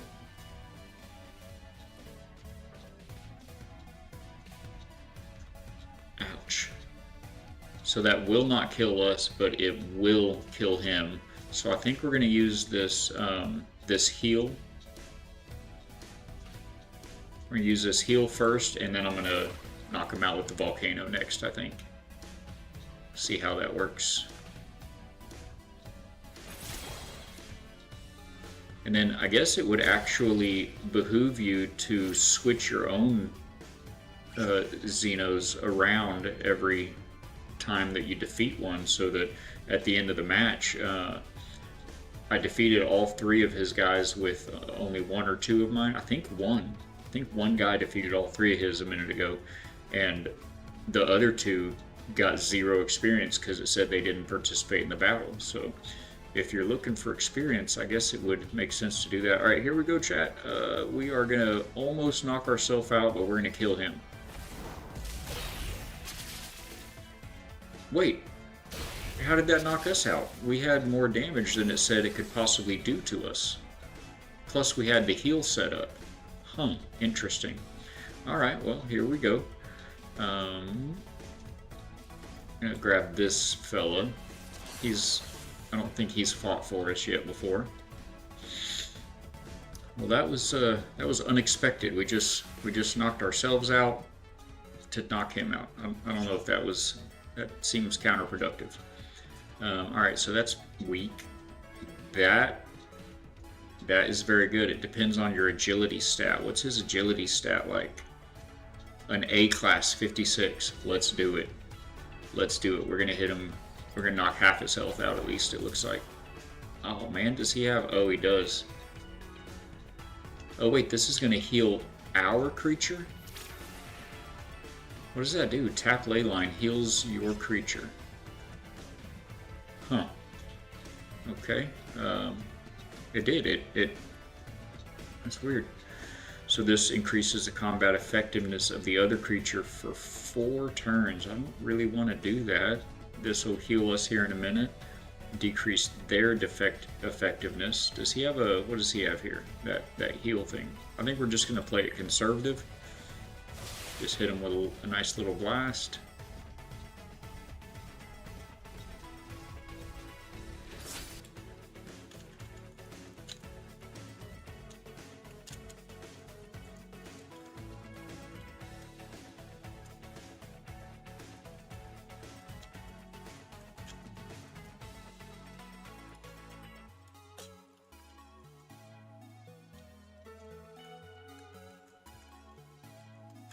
Sorry for those of you on YouTube, I'm just throwing a little message out to our friends in chat. On Twitch, they're in a short ad break right now. I should have probably ran that ad break while... I thought I did, actually. I clicked the button to run that ad break while I was in my break a few minutes ago. Alright, so what did he just do? Powered up his next use and did 40 damage. So powered it up by what? Amplifying damage for the next 2 uses. Okay, well, that may bite us in the butt in a minute. We probably shouldn't use this one right now then. It does a lot of damage, but yeah, let's do this one. That's gonna knock some of his combat effectiveness back down.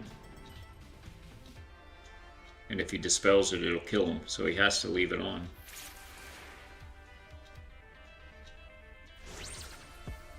Oh, wow, he just got an enormous heal. Wow. Okay, so we need to hit him hard again. Man, that might would have knocked him out if he hadn't used that heal like that.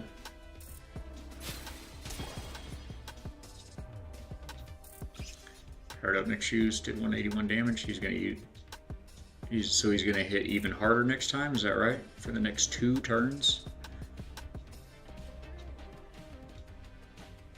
Man.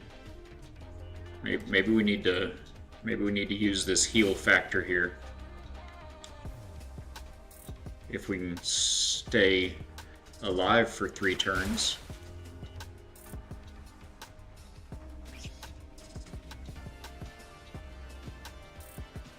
Man, I don't want to increase his combat effectiveness before we hit that heal.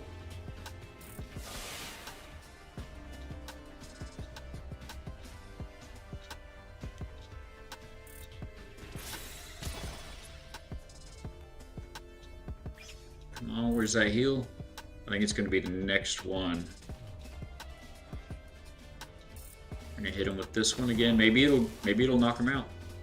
Almost. Not quite, not quite. So does he knock us out here, or do we get off our heal? Because we have a big heal coming up this turn.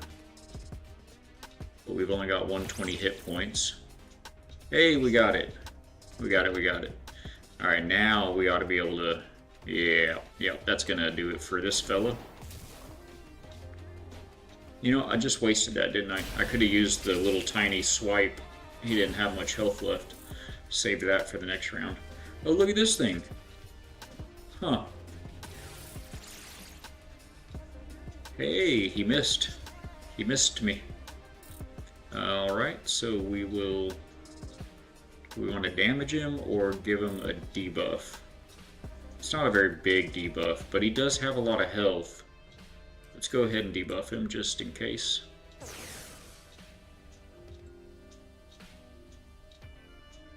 Go ahead and pull that off. Go ahead and clear that. Yeah, you chicken. We could swap creatures, actually. Let's do that just to give somebody else some experience, because I think we're going to win this match.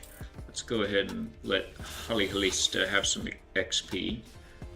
Can you do any damage against anomalous creatures? Yes. You have an attack profile that... Oh gosh, you're about to die already, though. He damaged himself a good bit with that as well. So we can heal up pretty good. This is gonna increase our effectiveness for 6 turns. So it's gonna take 3 turns, but then we'll hit halfway hard after 3 turns. It's not great. This is very weak. That's not great. This might be our best move right now, honestly. Maybe he'll miss some, but I don't know. I think we'll do a restore and then a butterfly wings, and then try to start fighting him.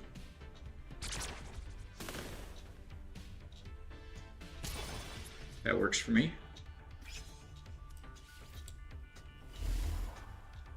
Yeah, it's almost like, I mean, it gets to the point where it's almost like a little bit of a chess game, you know, a little bit of real strategy to it.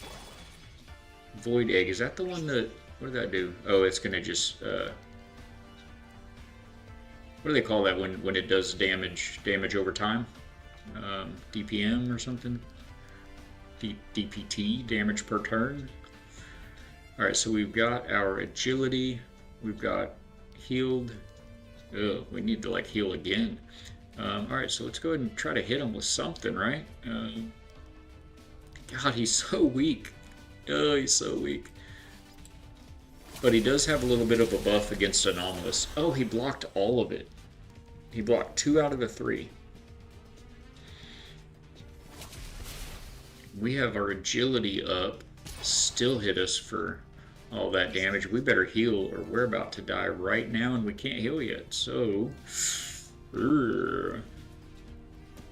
just give him a little bite on our way out the door, I guess. Because I feel like he's about to get us. We do have our agility buffed right now, so maybe he'll miss. He did not miss. Okay. I had a feeling about that one. Oh, but he took himself out too. Let's go. So we're 3 for 4. 3 out of 4 against Oceanus. Let's go. So this mutation progress, I'll have to check on this after the stream and kind of check that out and see what that's all about. But one of my creatures got all the way around. He got that filled up all the way around. 1 second, chat. Let me check this message here. It's time. Let's go. It's time. My GPU is downstairs. I'm gonna go get that. We're about to fire that puppy up. Do all of the things. Oh my goodness. You guys, I love you. Thank you so much for being here with us. I will find somebody to raid out to right quick. There are no drops or anything going. No, no, no, no. Okay. So we're gonna find a nice, friendly, family-friendly creator that we know and love to raid out to briefly, and then we will see about getting that GPU going. I may do a little bit of recording for the unboxing of it. I'm not going to do that live. There's kind of a lot that goes into the swapping out the GPU. I don't want to break anything, obviously. It shouldn't be too bad, really, but knock on wood, you just really never know. So let's check out who is online. Hopefully you guys love some Windrose. I feel pretty sure that somebody is going to be playing that. Tell you what, this is actually a No Man's Sky streamer. You guys are probably all familiar with Mr. Beeblebum. He's put together a lot of great scenarios for space engineers, and he does a lot of No Man's Sky as well. A lot of build tutorial videos and everything. Great streamer. So let's drop in on him. He's playing Windrose right now, the new survival crafting pirate game, and that will be good. So we're going to click Start Raid here, and we're getting this figured out a little bit here, slowly but surely. The whole raid deal. I just want to thank you guys again for popping in today. Thank you for the support. We're definitely growing the channel. We're definitely making upgrades, obviously, as is the case today with the big GPU upgrade. And appreciate you guys, and we will catch you on the next one. Love you. Thanks.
Hey Balix, thanks so much for the raid. Appreciate that, and welcome, Balix.